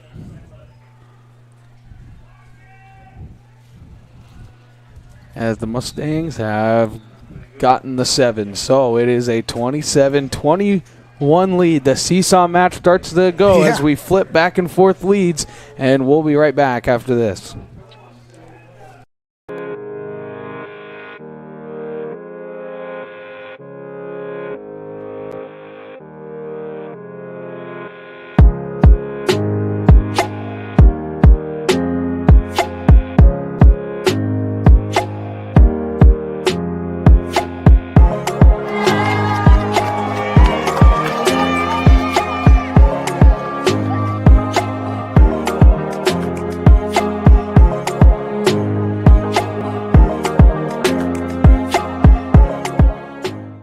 This broadcast of Gladiator Football is brought to you by Chabot College, American Asphalt, the NCSTV Summer Basketball Camp, and Meeting Rooms on Demand. And welcome back out of the commercial break. As setting up to kick it off is the Mustangs to Chabot, as Chabot back-to-back punts to start the second half. Their last one was just a 3-and-out. So the offense looking to answer, as they've pretty much answered every scoring drive that the Mustangs have put up. And they're going to kick it over to Mount again, and he's going to let this one bounce into the end zone, but now he's going to take it out. I think that's Grace. So Grace, Not sure. Was it Grace? It is Grace. No, that's Jeremiah it's Crum. Yeah, it was Crum, huh? So they just keep flipping all the return men on us up here. Yeah, and then we got a glare up here. No excuse, though. We couldn't tell who it was, but that's Crum. He brings the gutsy call, man. He took that out of the end zone. Gutsy call. So he comes across the 20, and there was a penalty marker down at the 35-yard line. And we'll see what that is. So it's a sideline warning. So just a sideline warning, so no actual yardage on the penalty. So they'll start at the 21-yard line. Well, the Mustangs are running out here pretty lively. That defense came running out like it's the first play of the game, so they're feeling it, man. They're on an emotional high right now. Trying to take full control of this game. Yeah. So Chabot needs the answer right now with the drive. And they've done that well today, answering scoring drives with long drives of themselves. So here's a snap. It's going to be a give to Sanchez. Sanchez right up the middle, up the gut, and he's got room. He's going to get across the 30-yard line, and it's a first down. Yeah, big guys up front. Ale, Vasily, McAlpin, Bole, Green, Hilder. You name them up there. Horner as well. Opening that hole for Sanchez. He hit it, and Elijah Williams took him down. I'd like to see him win one of those one-on-one battles there, Sanchez. Tarangan drops back. He looks. He's going to throw. He has a man open. It's knocked around and deflected by the receiver. The pass was behind him and incomplete. It was Crum who was open but couldn't get him the ball. Yeah, you know what? On that particular play, Tarangan had a couple guys open. He had Sanchez swinging. He had Crum coming across the middle. So he has his options open right now. It looks like Delta's playing back a little bit, trying to give everything underneath and nothing back. You know, they got showing two safeties right now. Man in motion. There's a snapper. There's that swing pass, and it's low and incomplete to Sanchez. So now it'll be 3rd and 10.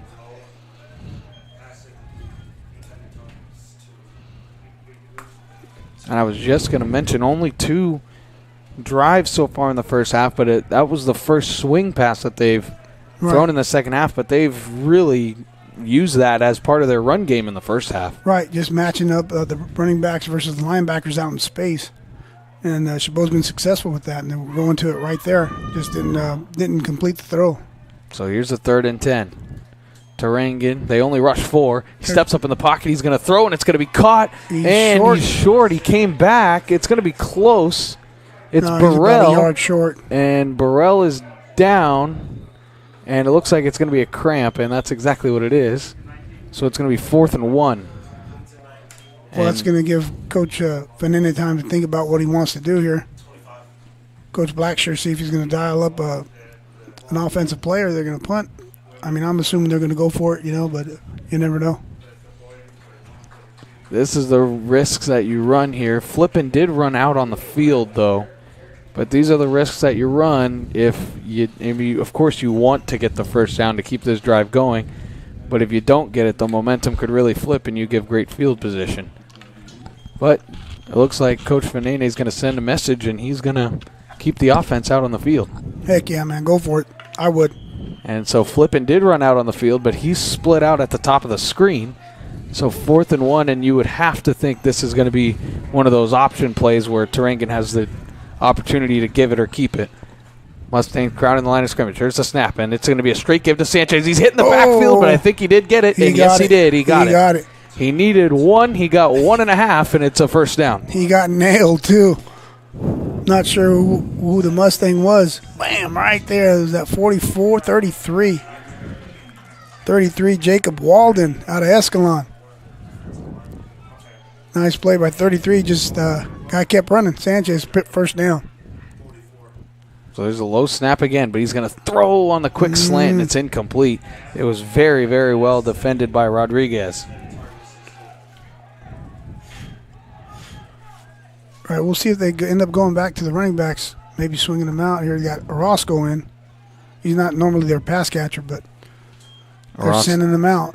There's a snap. It's going to be caught by Crum on the quick slant. Yeah. Crum over the middle. He breaks a tackle. He stumbles forward across the 30-yard line, and it's a big gain for a first down. And Chabot sprinting up to the line of scrimmage, and they're going to try and quickly go here. Well, they want to go quick because they're picking on Sorrell. He's limping out there. He gave up that slant route to Crum.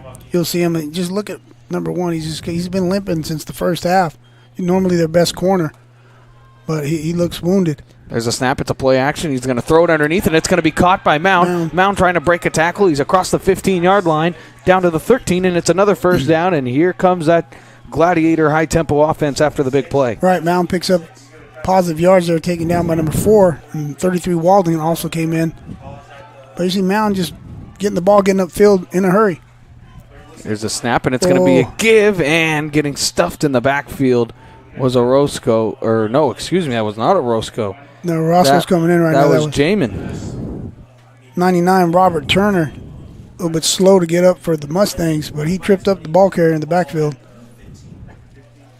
So a loss of 3 on the play. Now we'll take a look. The matchup down here at the bottom of your screen with Sorrell and Crum. There's a snap. He's going to throw the quick slant, but that was behind his intended receiver and incomplete to Flippin. They might go trips to one side and leave Crum by himself down here at the bottom of your screen with Sorrell, as I mentioned. I don't know if they're going to do that now, but that's something they might try to get to. I mean, Crum has been one of the favorite targets down here in the red zone, and so has Damian Mound as well. So there's a snap. Going that way, we were just talking about it. Yep, we were just talking about it. Yeah, it wasn't the formation, though, but Sorrell's tough, man. He's out there playing. And it's incomplete, and it will be a field goal unit as Vargas comes on. Yeah, we're talking about that matchup. You know, Sorrell's just tough, man. He's playing out there as one of their best corners. He's hurt, and you smell the blood in the water, we call it, right, like a shark. They're going to go after him, and he's responding. So hats off to Sorrell. And here we're going to see this extra point attempt. So here's the field goal attempt from 32 yards. Remember, we had 2 blocked kicks, and that was almost another one, but that one is up and good. So 27-24, the Gladiators get points on that drive. It was a good drive, as the 32-yard field goal by Vargas is good. So 4:58 to go, and we'll be right back right after this. Up from Los Angeles. We just heard that. What made you put Miles Little into the camp?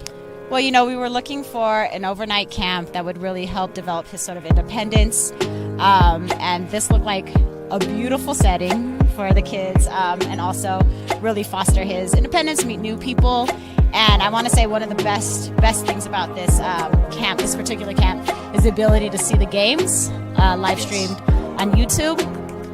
It allows you to not be at camp, but also still participate in that particular part of camp. And so I thought that was really amazing. The announcers were great. The angles, the instant replay, it really made the kids feel special. Would you bring Miles Little back up to camp? For sure, 100%, and we're bringing friends. I think one of the wonderful things that I saw when I came to pick him up is how collegial, supportive the older boys are with the younger boys. And I think that is really heartening for me, because that's how I want my boy to be when he grows up. And so I think that he has some really great. And welcome back as Chabot is getting ready to kick this thing off. Vargas does. There's a kick to Williams. And it's Thomas.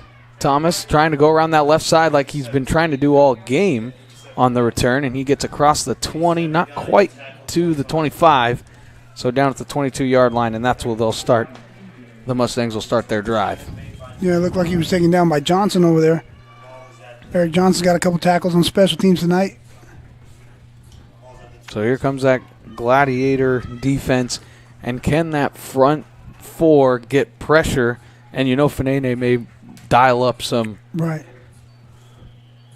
Some blitz or something. Some blitzes, yeah. I like how, like I mentioned earlier in the last drive, he assigned a spy to him. It was 26.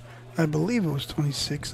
Khalili, had a pass rush stopped and put the brakes on and then started spying the quarterback. So there's the snap, and it's another one of those read gives. And it's a run up the middle by Branco, and it's a good gain on first down, again at 6. Branco hit hard by 11 Washington out of Fremont High School. Washington High School, I should say. Johnson out of Washington High School, excuse me. Number 11, that's 2 tackles in a row. He made a tackle on special team, now he makes tackle on first down. Branco's running hard.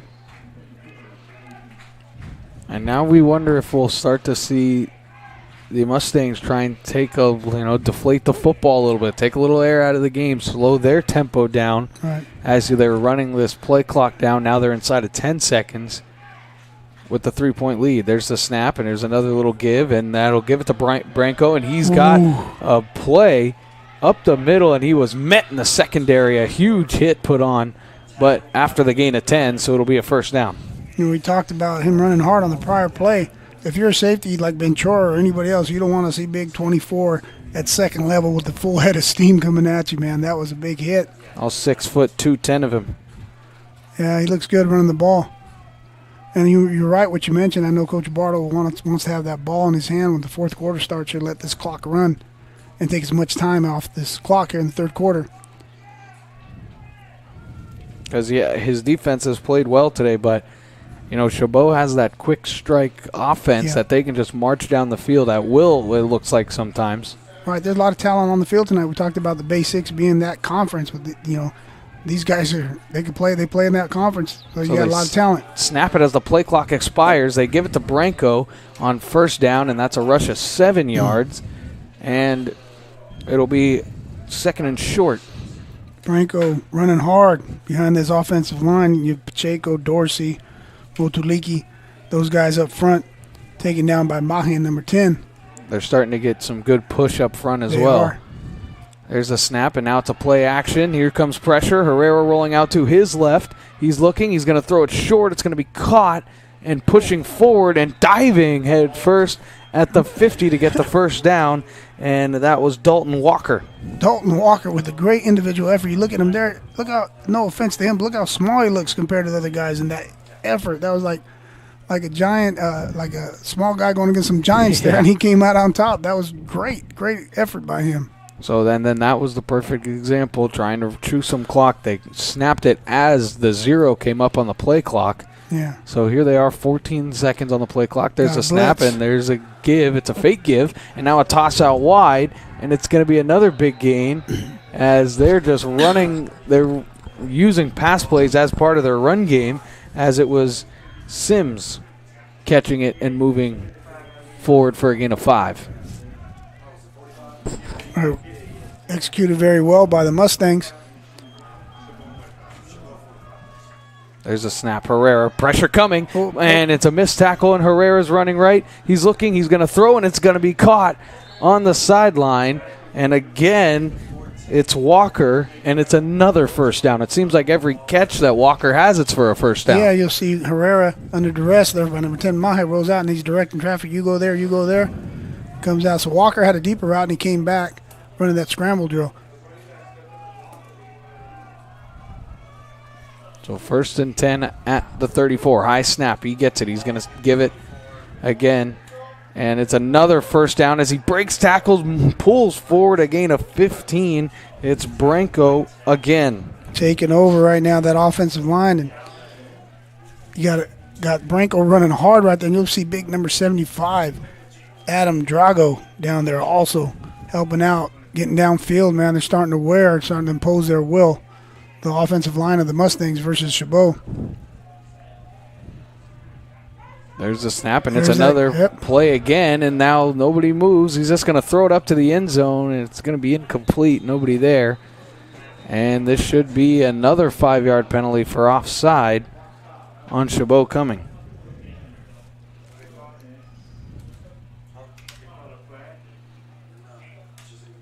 And that hard count has worked so many times in this game. It's another offside penalty. So it'll push the ball forward. It'll be first and 5. But we go back to what we talk about, the penalties. You're hurting yourself here. And that run game starting to take effect against the Gladiators. You'll see the offsides again at the top of your screen there. Ball snap. And you know what? That's just very well executed by the Mustangs. Got to give them credit as well.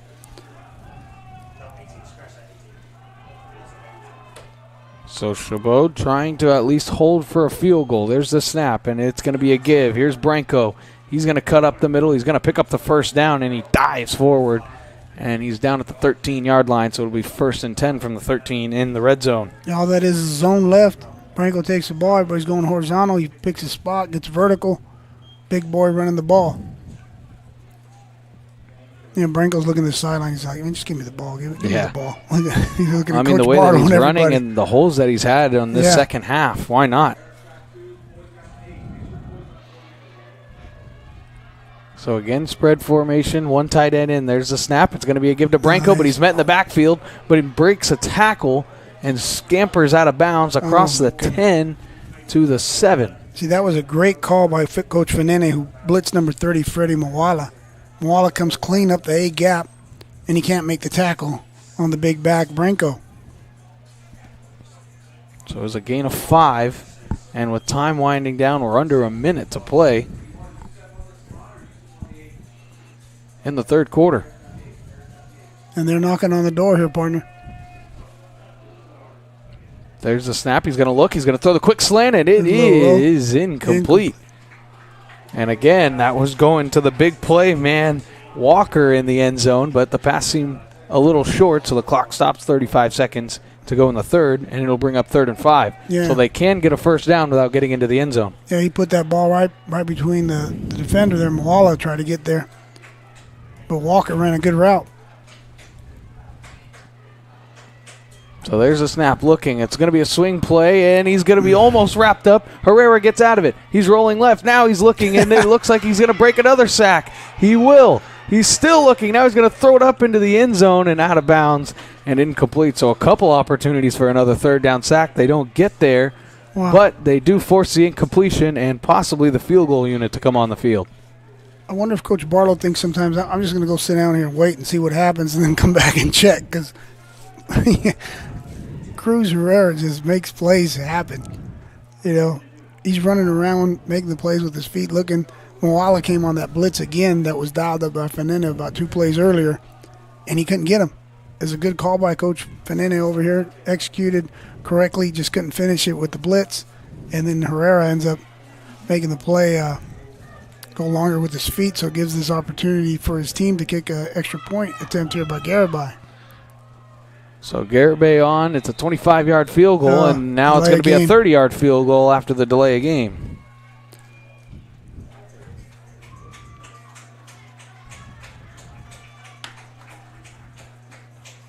So great job by Chabot's defense to keep them out of the end zone. Yeah, it's a big stop here if they come away with no points on the board for Chabot. See what happens on this kick. So Garibay, right hash, 30 yards. Snap was low. It's fielded. The kick is up. It's angling left, but it's good. So he sneaks it through the uprights. And the Mustang drive stalls once they get in the red zone, but a very long drive and chewed off 7 full minutes of time. So 18.8 to go. We'll be right back right after this. Broadcast of Gladiator Football is brought to you by Chabot College, American Asphalt, the NCSTV Summer Basketball Camp, and Meeting Rooms on Demand.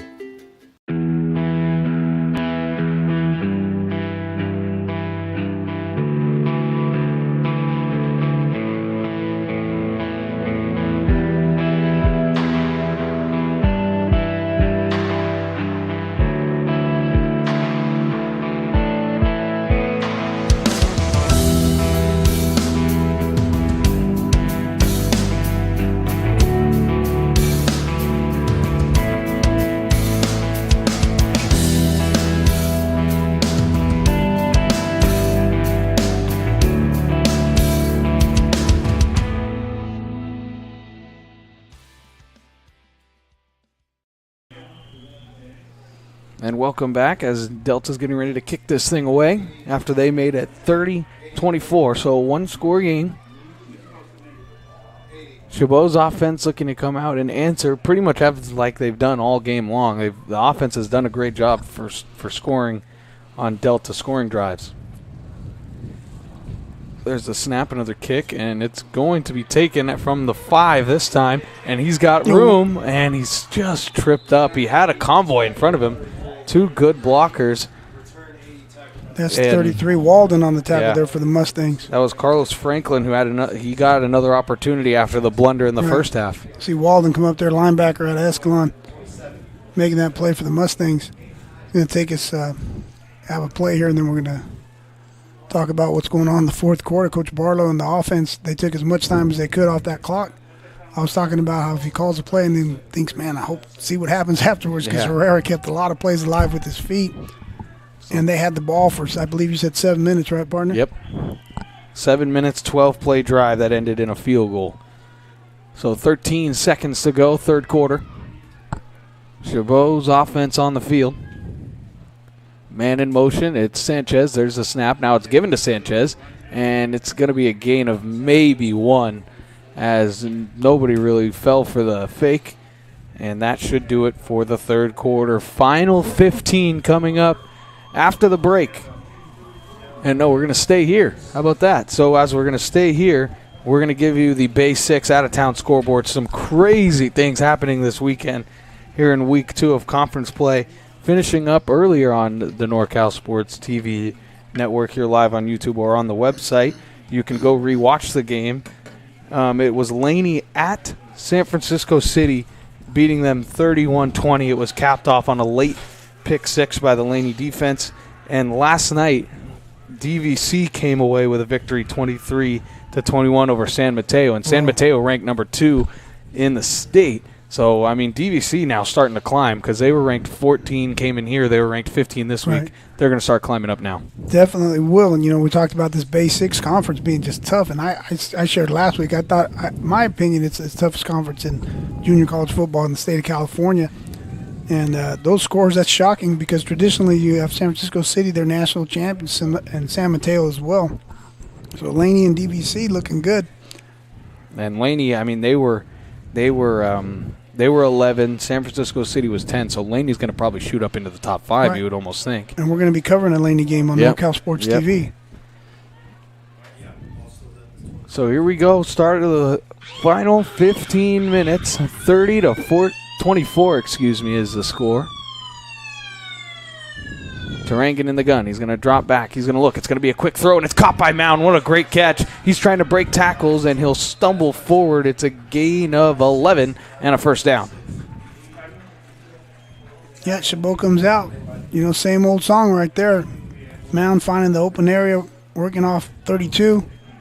He gets the pass there from Tarangan, who had a clean pocket. Oh, low snap. There's a snap. It's going to get to Sanchez, and he's bust a big one. Sanchez breaking tackles. He's across the 45 and in close to the 40-yard line. It's another first down, and off comes the Gladiator offense. When I look at Sanchez, but the low snap, once again, that's just been a problem. But look at the double team by the offensive line up front of Chabot there, McAlpin, Ale, Hilder, Vasily, Pole. Those guys. Clean pocket. He's going to throw, and that's going to be caught. Stiff-arming a man and fighting forward for extra yards is Burrell. Now, Burrell's been quiet. Now he's waking up over there, so he got 19 catching the ball. They're going so fast right now that it sounds like there's fireworks going on over here. Yeah. The replay there with Burrell, where we're looking around at the fireworks going on here on the field and outside in the stadium.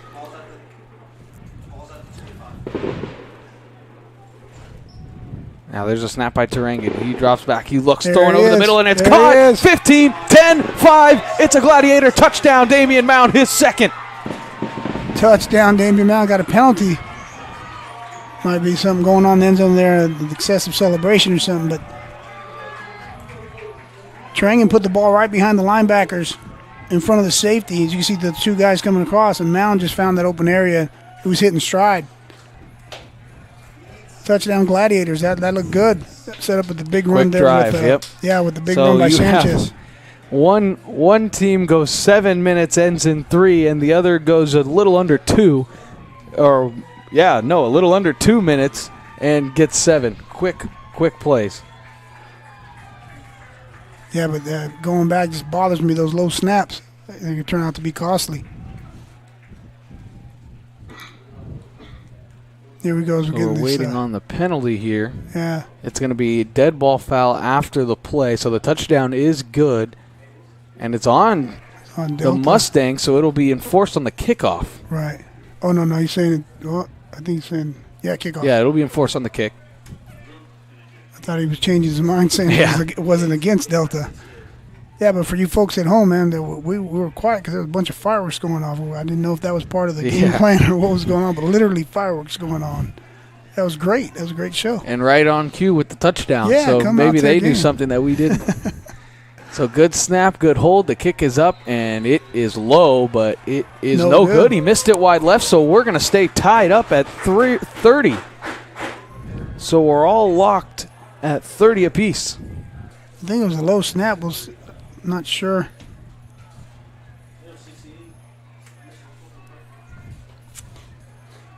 But yeah, this is a ball game, 30-30. This is crazy.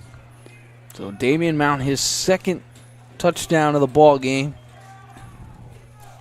And that was a great throw by Tarangan, too. Yeah. He steps up in the pocket and delivers a great ball. Let it rip, I call it. That was nice.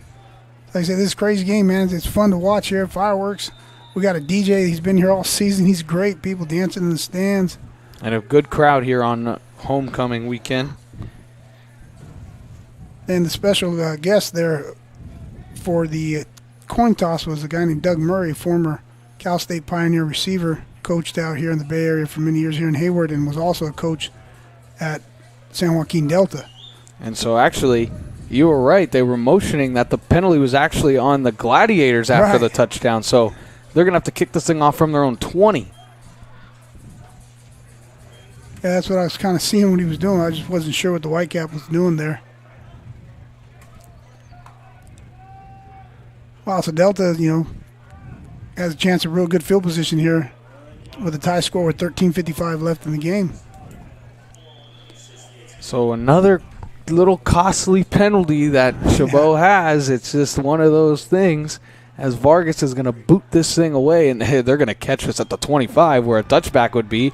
And now there goes their return man around the outside. He's going to gain a couple more yards, and he's hit right before the 40. It was Pickens for his first return of the ball game, and he got to the 40 exactly.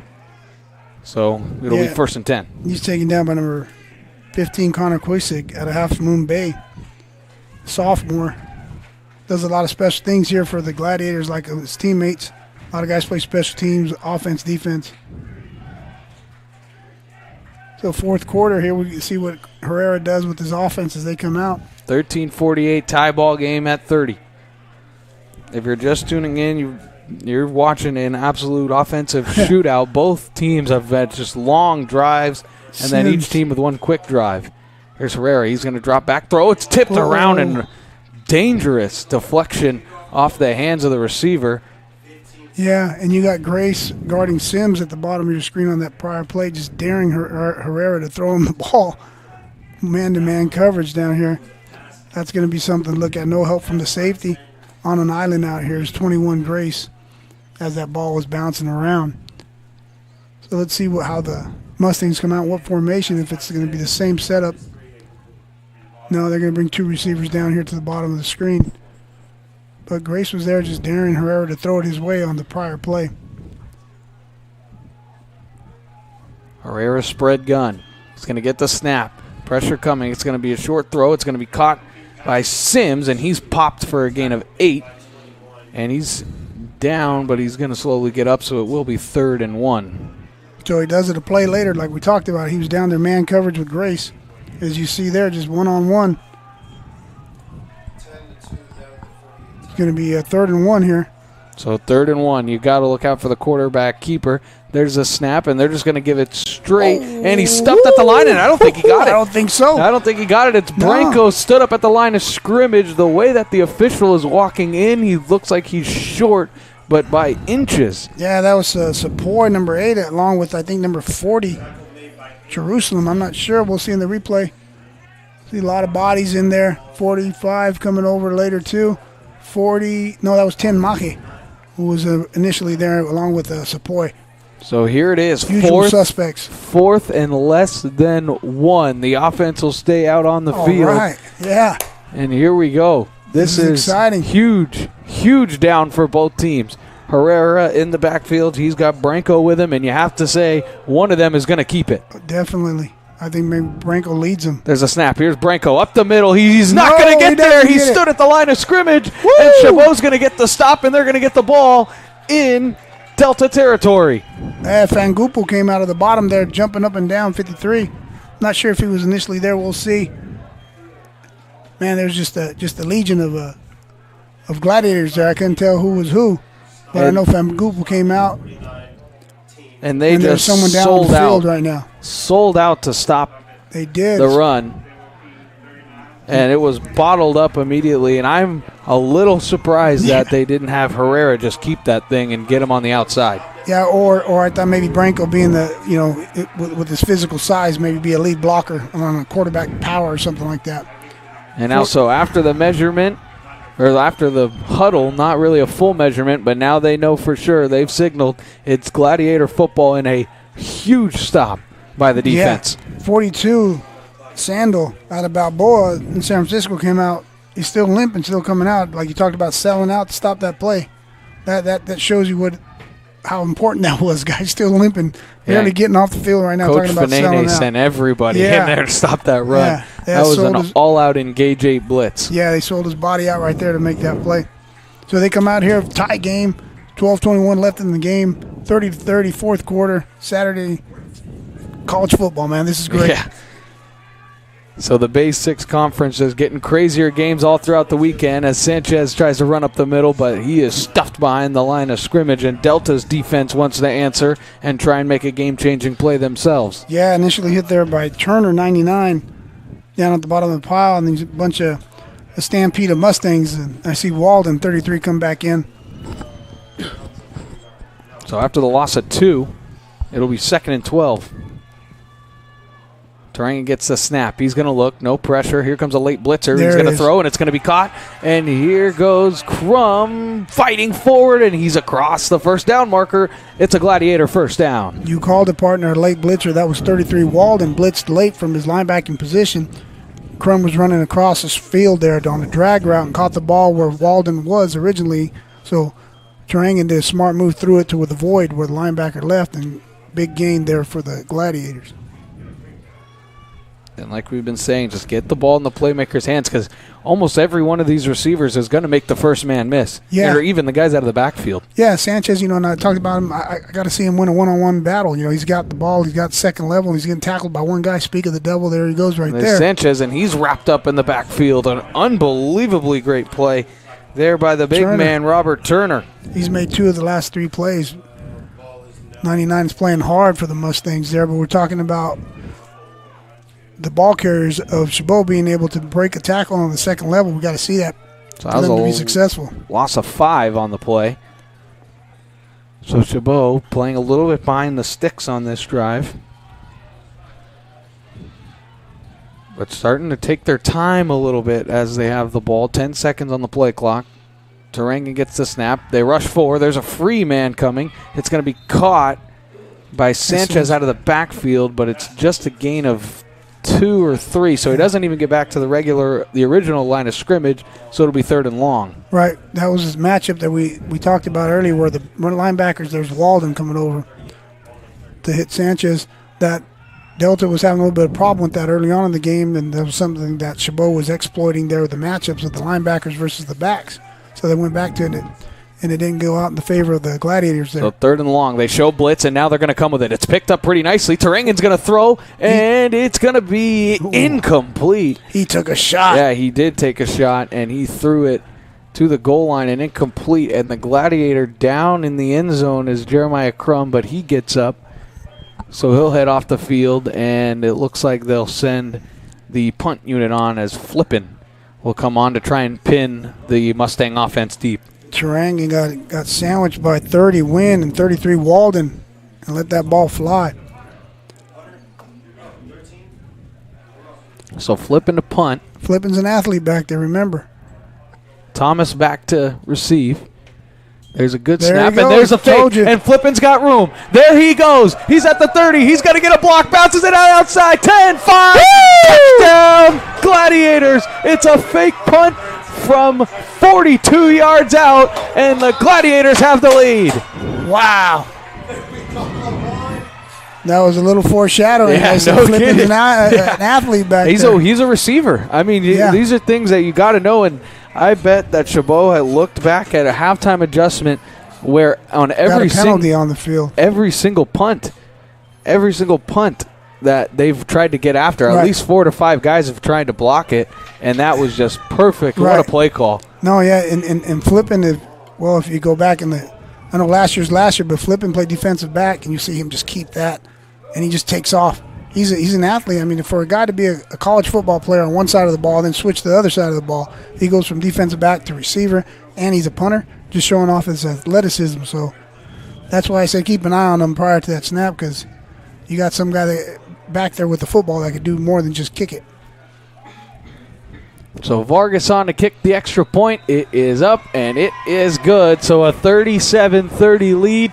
You were looking for a game-changing play. You get the stop on 4th down, and then your special teams comes out and scores a Right. touchdown on the fake punt. Right. And 9:51 to go. It's a 7-point lead. We'll be right back right after this. Broadcast of Gladiator Football is brought to you by Chabot College, American Asphalt, the NCSTV Summer Basketball Camp, and Meeting Rooms on Demand.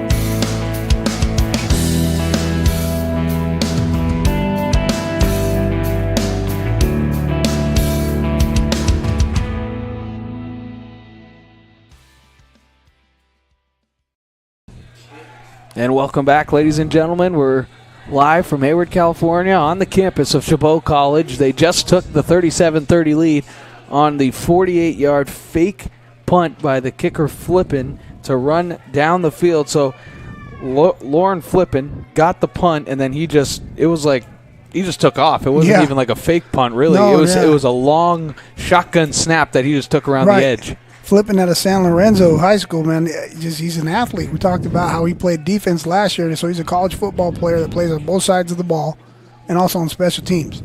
So he had the ball in his hands. He made the play, and that was a huge play, man. That's huge. And he had some problems early on with blocked kicks, but, special teams has been very solid for Delta. And that one, Chabot got the better end of him.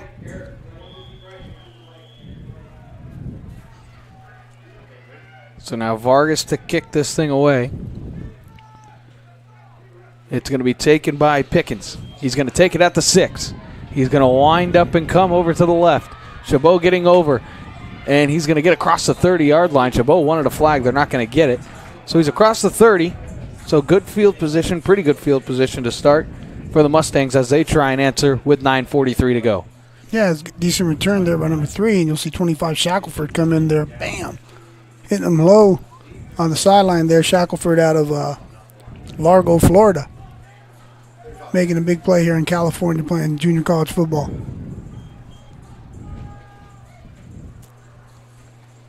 So here we go. Mustangs offense has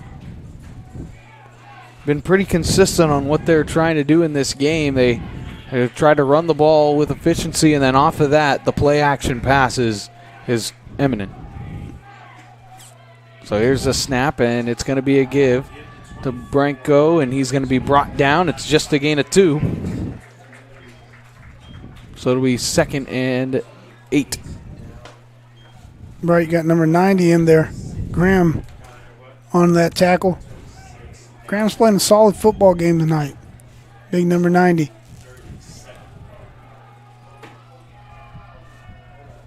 And there's the snap. Herrera looking. He's going to have to roll out right. They have a spy on him, but is it going to matter? I don't think it will. Oh, it's going to be thrown, and it's caught! Wow. Down to the 45-yard line. What a catch over there by Coleman, and another athletic play there by Herrera. Yeah, it is. You know what? Like you talked about, there's a spy on him. So Coach Fernandez can't do anything much better than what he's doing there. He has dialed up the correct defense, but Herrera just elongates the plays with his feet, and the receivers have more time to get open, and then makes an athletic play. And one heck of a catch up top of your screen. That was incredible to stay in bounds for the Mustangs.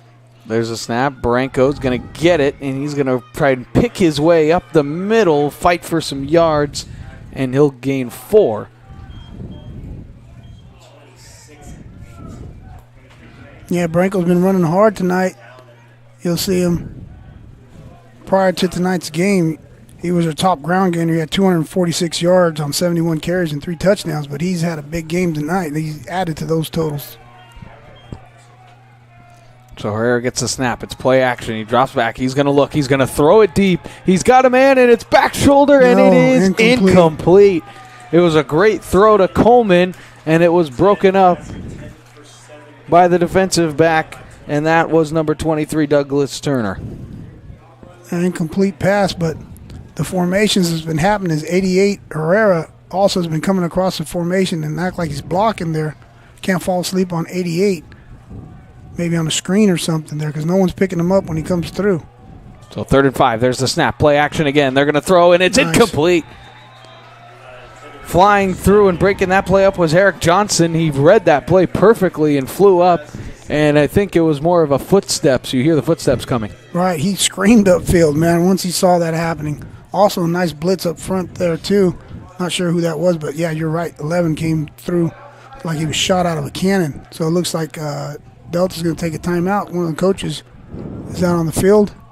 No. So they're going to punt this ball away from the 41-yard line on 4th and 6. Melicello will kick it, and it went off the side of his foot. Right. And so that's going to bounce at the 20, take another bounce, and roll inside the 8. What's he doing? And why is he touching the ball? Diving on top of it at the 18. That was almost a disastrous play. It was Kobe Jerusalem, the linebacker, trying to figure out. What are you doing? I don't know if he thought that maybe one of the Gladiators touched it, but I don't think anybody was really close to it. I don't know, but he's getting the earful right now from Coach. I mean, when that ball hits the ground, you run the opposite way. You got to get away from it. It's like in grade school, it's got cooties, man. You just stay away from that thing, you know. So here we go with Turangan coming out with the Gladiators. And once again, man, watch out for those low snaps. They got 65. We talked about is at center now. Normally it's McAlpin, but 65 is Horner. I believe he's at center, so we'll see what happens. Turangan gets the snap. It's going to be a little dump off to Sanchez. He's got it, and he's got room. And a great tackle there. That was a really good tackle. And it'll just be a short gain. Actually, it's a pretty good gain, about 5. But it could have been a lot more if it wasn't for James Rodriguez on the play. Yeah, we got him right at the ankles there. But we talked about first down, getting the ball into Sanchez's hand. The backs coming out of the backfield is part of their run game, even though it's a pass. There's a low snap, and this is going to be caught by Mount. He makes a first man miss, and he's going to fly forward, and that's going to be another first down. It's a gain of 10. Nice move by Mound. Runs what we call just like a little stick route. Turangan just finds him. He stops, sticks in the ground, puts his foot in the ground, catches the ball, gets upfield. Now we flip it. We talked about time. Gladiators want to have a nice long drive here and take some time off the clock. And Turangan, they got on the hard count. They got a couple guys to jump, but they didn't snap the ball. Keep playing. They got to keep playing here. Play clock's at 10 now. Yep, 10. Turangan gets a snap. It's a low one. He's going to give it, and Orozco is going to be wrapped up in the backfield for a no gain on the play. Yeah. See, 93, David Rodriguez. He's not even threatened there by Turangan keeping that ball. So he goes straight for the ball carrier there, which is Sanchez, I believe, on that play. Or number 20, I should say. But Rodriguez and the defensive ends don't even respect the fact that Turangan might keep the ball. So that's something to think of later on in case, like in the first half, that first two drives. That first drive, he was running the keeping ball. it. Yeah, he was keeping it. If he keeps one right now, no one will even know. Turangan's got the snap. It's going to be a quick slant. It's going to be caught by Burrell. He's going to try and break tackles, and he'll fling forward. It's a gain of 17 and a first down. Sorrell's slow to get up again. So Sorrell in coverage here against Burrell. So Sorrell slow getting up, and Burrell's just beating him off the line. Yeah, we talked about it. Sorrell's tough, man. I know I said that earlier. And tough guy in Stockton there, playing hard. And that's something they might go to right now at the bottom of your screen. And he's got, it looks like they're trying to shade a safety over there. Yeah. And now here's the snap. Run the ball there. And Turangan's finally going to keep one. And he's going to try and break a tackle, and he does. He's tripped up, and that was a really good tackle by the defensive back Elijah Williams on the play. So Turangan picks up 4 on first down. Yeah, see, we were just talking about that, how the defense doesn't respect the fact that he could be a ball carrier. So he's an athletic guy, man. Keep the ball, run whenever you feel you take your proper reads, take off and run. I mean, the coaches, I know they have a lot of confidence in him. And right now, the defense, that was the last person they thought would be running the football is number 7. So we're approaching around the 3-minute drive time as Turangan's going to throw. It's going to be a short pass. It's going to be caught, breaking a tackle and getting forward to make it 3rd and 1 was Mound. So now it'll be 3rd and 1, and now we're going to be under 5 minutes to go. We got someone down. As you see Mound once again, that stick route, we call a stick route. You just stick your foot in the ground right there, turn around and find the ball, and it becomes like a basketball pass. Shield your man off, the defender off with your body, and the quarterback puts the ball in the proper position. So we can't see who's down on the play, and when he comes back, or maybe we'll just stay right here because he's already up, and that was the linebacker, number 35, Tommy Chavez, the 6-foot freshman out of Tracy. And he's good that he hopped up, and he's going to get off the field under his own power. Now you got 35, so you got to see who comes in for him because that's been an advantageous matchup with the running back coming out of the flats. And Chavez has done a pretty good job on those swing routes. I mean, he's there. He's not always going to make the tackle, but he's been there. So let's see who they put in a nickel back for Chavez, or are they going to put in another backup linebacker? There's a snap, and Sanchez got on the fake. It's going to be caught by Mound. It's going to be good for a first down. He stumbles forward. It's a gain of 7, and the Gladiators are going to move the sticks. Yeah, and that was number 8, Elijah Williams, on the tackle. So nice play action on 3rd and short. Hold the linebackers. Get the ball to Mound. First down. And if you had to script a drive for Chabot to have right now after taking the lead, this is exactly what you want. Slow, methodical, lots of plays. And, I mean, they're doing a good job protecting the football, too. There's the snap and the give. Orozco, he's breaking tackles, and he's going to gain 5 on the play. He's snapping the ball when the last two plays at about 13. Turangan could get it down a little bit lower. Yeah. That's something that he needs to look at. Now he's looking over here to the sideline. Play clock's at 27 now, so we'll take a look, see what he does there. But I could feel where Coach Benene doesn't want him to take it all the way down to 1 every time, though, because then they'll start timing that thing up. I mean, the defensive lineman will start timing it up. And, when they've sent the blitz, they've gotten there on the run play. So now that's under 7 seconds now. We're under 4 minutes to play. Turangan gets a snap at the low end. He's going to throw behind his receiver, and it was incomplete. And, wow, if a better position by the linebacker, that was Tyler Medina. Yeah, and, man, if he was in a better position, that would have been intercepted. Yeah, there's a back coming out of the flats with that matchup again with the linebackers. Ball falls incomplete, so the clock stops, but they did run a lot of time off prior to the snap. So here's 3rd and 6. Big down here for both teams.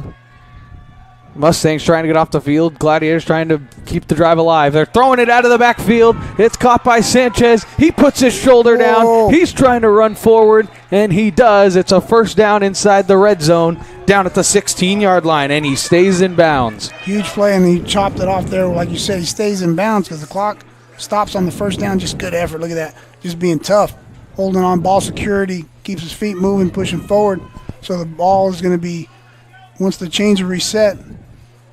Very smart play by him, too, to Yeah. catch that. And then instead of just running out of bounds after getting the Correct. first, put the shoulder down and go. Correct. He's coming back in right now. So the clock stopped on the first down, and now it starts running. So we're getting close to 3 minutes left in the game with the Gladiators up 37-30. So 5 seconds on the play clock. It's going to be a speed option, Pat. And it's kicked out to Sanchez, and he runs Nice. over a man down to the 10-yard line. So a gain of 7. Your speed option coming up. Ball's pitched to Sanchez, and he puts his head down against Sorrell right here. Bam! Stays in bounds. Ball security. Now they're waiting. Let that time run off the clock. 2:30 or 2:35 to go now. And they get them to jump again, but they don't get the snap. So play clock down to 12. As they get the play in, now down to 8 seconds. 2:20 left to go in the game. Gladiators looking to put the nail in the coffin. There's a snap. There's the give. It's the run up the middle. Orozco pushing the pile, and he's got enough for the first down. It'll be 1st and goal at the 5. That was huge first down right there. Instant now they give them 1st and goal. Got the yellow jerseys pushing against the white jerseys. Big boy football right there. And Orozco's got 2 hands on the ball. Running hard behind those big guys. Picks up the first down with huge first down. Gives them a 1st and goal, and they're going to let as much time come off in between these plays. Now, all 3 timeouts Delta has. When do you start using them here? I mean, well, you have to focus on getting a stop. Correct. So 5 seconds left on the play clock, and now they're going to get ready for the snap. And here's the snap, Low and it's going to snap. be a give. And tackled in the backfield was the running back, and I think that is going to be a timeout. It was Jamin, and it is timeout Delta. So 1:36, 96 seconds to go in the ball game. Chabot looking for their first conference win. Delta also looking for their first conference win, and we'll be right back right after this.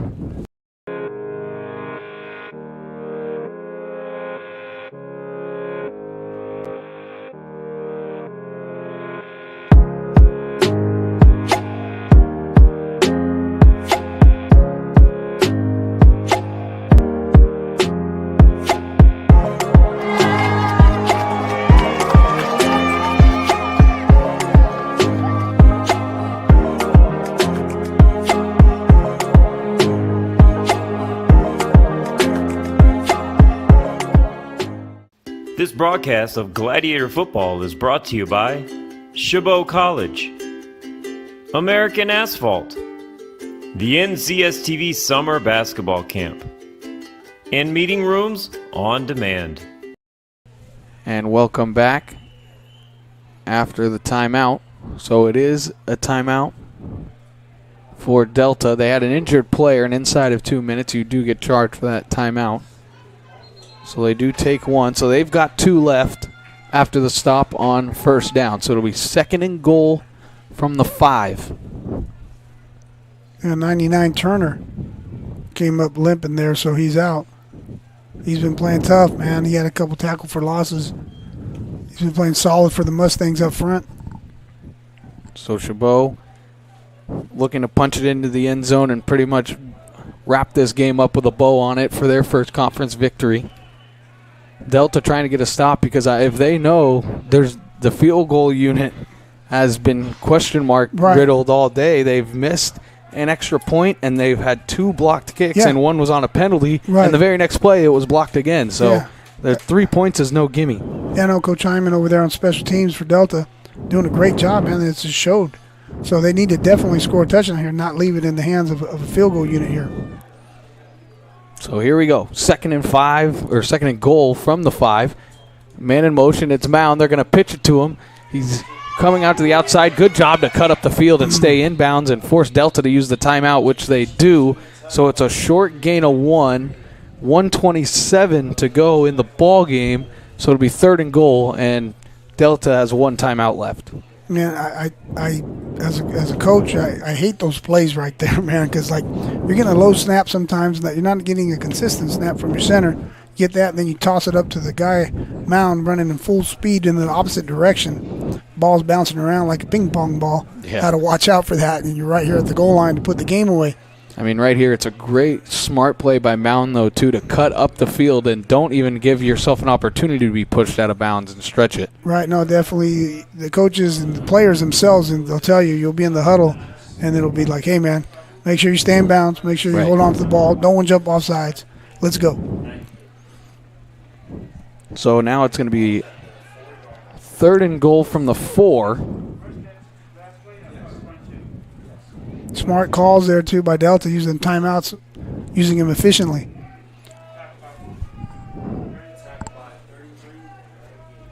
So 3rd and goal from the 4. So Delta's got 1 timeout left, so if they don't get into the end zone and they keep it, and now Crum in the backfield. Here's that Wildcat formation. There's a snap. It's low. Crum's going to keep it. He's bouncing it to the left, and he's going to walk in for a Gladiator touchdown, and that should do it. Jeremiah Crum puts it in his own hands, takes the Wildcat snap, play action, and he just walks into the end zone. Yeah, he gets help from Sanchez blocking, as well as 77 Pole up top at left tackle. And that one, like you said, might have just been the final coffin, a nail in the coffin. It's Halloween, right? So we could say the coffin stuff, right? So Vargas on to kick the extra point, and the snap's behind Mound, and he's tackled, and this could be returned for 2 points. And the ball's still loose. Still going. And they're going to let this play out just in case somebody gets free, so it's no good. And, man, oh, man, the field goal unit. Yeah. And that was exactly why you needed to score a touchdown there, as the snap was behind the holder, Mound, and Mound couldn't catch it and get it down. So the extra point is no good. So it'll be with 1:23 left, 43-30, 1 timeout remaining for the Mustangs. And after this quick break, our final break of the ball game, we'll have the final minute 23 coming up. Yeah, from Los Angeles. We just heard that. What made you put Miles Little into the camp? Well, you know, we were looking for an overnight camp that would really help develop his sort of independence. And this looked like a beautiful setting for the kids, and also really foster his independence, meet new people. And I want to say one of the best things about this camp, this particular camp, is the ability to see the games live streamed on YouTube. It allows you to not be at camp, but also still participate in that particular part of camp. And so I thought that was really amazing. The announcers were great. The angles, the instant replay, it really made the kids feel special. Would you bring Miles Little back up to camp? For sure, 100%, and we're bringing friends. I think one of the wonderful things that I saw when I came to pick him up is how collegial, supportive the older boys are with the younger boys. And I think that is really heartening for me, because that's... And we're back here for the final minute 23 after the Chabot touchdown. It was the Jeremiah Crum rush of 4 yards out of that Wildcat formation.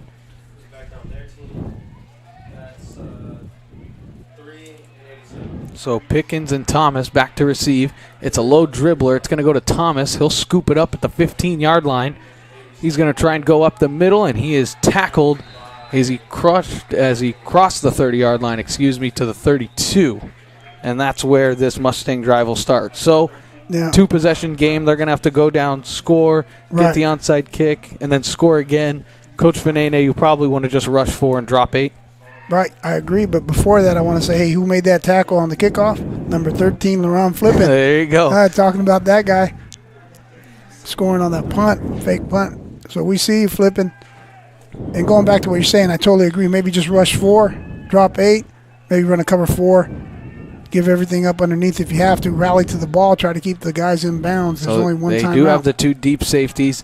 It's going to be a throw underneath. It's going to be caught. It's going to be a gain of 8 and pushed out of bounds is the receiver. So actually a gain of 7.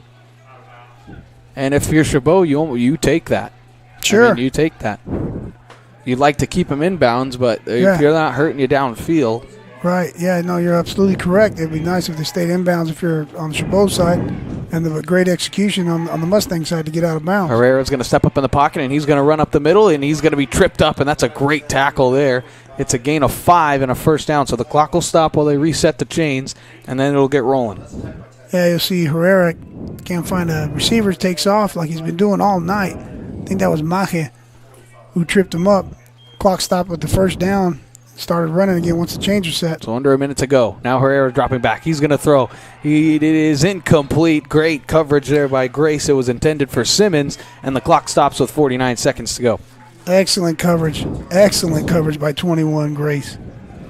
Simmons is their guy that they would like to get to. He's more of a big play guy that they have here.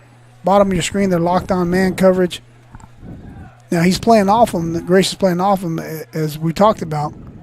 So Simeon Sims. I was saying it backwards, But now Grace is showing his press coverage. Herrera drops back. It's going to be a screen. He's going to throw, and that's a great move there, but he is wrapped up for just the gain of 2. Is Branco. 39 seconds to go, and it doesn't look like the Mustangs are going to be taking their timeouts. I don't know, but I think that was Fangupu that missed initially. I started giggling because he made a tackle while sitting down on his knees. He got back into the play and got in on that tackle. Herrera the snap. It's going to be play action. He's going to step up in the pocket. Here comes the spy. He's going to run around still, and now he's going to go down, and that should do it with 15 seconds to go. No, they're going to call timeout. That's Freddie Moala finally getting to cruise Herrera because he missed him there. Making a lot of guys miss, Herrera is, and Moala finally got to him. So it's a sack there by Chabot's defense. It was their 5th, and that is fitting the way that the D-line has played. Even though Herrera's bailed, he's bailed himself out on a lot of plays. They've been having consistent pressure all night long. Right, and good coverage, because like I said, he takes off running because he can't find the receiver. Been pretty solid coverage by Chabot, but you can only block your guy for so long, and he takes off running. And it was something we talked about in the pregame, if they were going to spy him, if Chabot was going to assign someone to spy Herrera, and they did on a couple plays, paid dividends for the Gladiators here. So just 14.3 to go, 13-point lead. This will probably be the last play of the game unless they do get out of bounds, as Delta did use their final timeout on that play. Yeah, heck yeah, they use that timeout. Keep fighting. Shows a lot of character there of the Mustangs. Still playing hard. Play to the whistle, play till the final second. Herrera gets the snap. He's going to step up in the pocket again. Here comes the pressure, and down he goes one more time. Number 10. That's our guy, Maje. And that's the turnover on downs, and that will do it. So we will have a victory formation. Hey, Coach. As we should have a victory formation. They still got some time. Yeah, talked about playing till the whistle blows, till the final horn rings here. So they got to come out. Victory formation, take a snap. So back-to-back sacks to end the ball game, and yes, that was 6 total sacks, and 4 of them were on third down, and they're just going to whine it, and that will do it. So the Chabot Gladiators will win their first conference Basics ball game as they beat the San Joaquin Delta Mustangs 43-30, and they move to a 2-5 record, and Delta will fall to 1-6, and they will go to 0-2 in conference, and Chabot will be 1-1. Some great play by both teams. Offensive game, really, for sure. And you started to see, especially on that last drive, Chabot start to commit to the run game, and they ran it with a lot of effectiveness. Yeah, they did. They started that last week, and then that continued in this week with Sanchez and Orozco, and surprisingly, Trangan ran the ball a little bit tonight. And also the Wildcat formation with Crum going back there, taking the snap. So, yeah, just committing to that and exploiting the linebacker coverage by the Mustangs, throwing the ball out in the flats to the running backs. Those are like handoffs, we'll say, in this offense. So, yeah, getting the ball to those guys, that was big. That was really big, and it contributed to the victory tonight. And the game-changing play was obviously the fake punt by Lauren Flippin. And, I mean, that just turned the game around, and that was just such a great play call. Yeah, we talked about Flippin being an athlete, playing both sides of the ball. And he just took off with that ball. There's nothing else you could say. He just took off, grabbed it, took off, designed play call, touchdown, huge momentum changer, put him up top. And, hey, man, they won. Yeah, that's a win. There you go. Yeah. Big win for Chabot. We'd like to thank everybody for tuning into our broadcast tonight here on NorCal Sports TV. Tune into our next exciting broadcast of Chabot Gladiator football as we will be live here for their last home game against Laney Saturday, the 12th of November, and the at San Francisco on November the 5th should be on NorCal Sports TV as well. So for the final score of the game, 43-30, Chabot gets their first win of the ball game. We'd like to thank everybody here at NorCal Sports TV, our great cameraman, our great producer Joseph.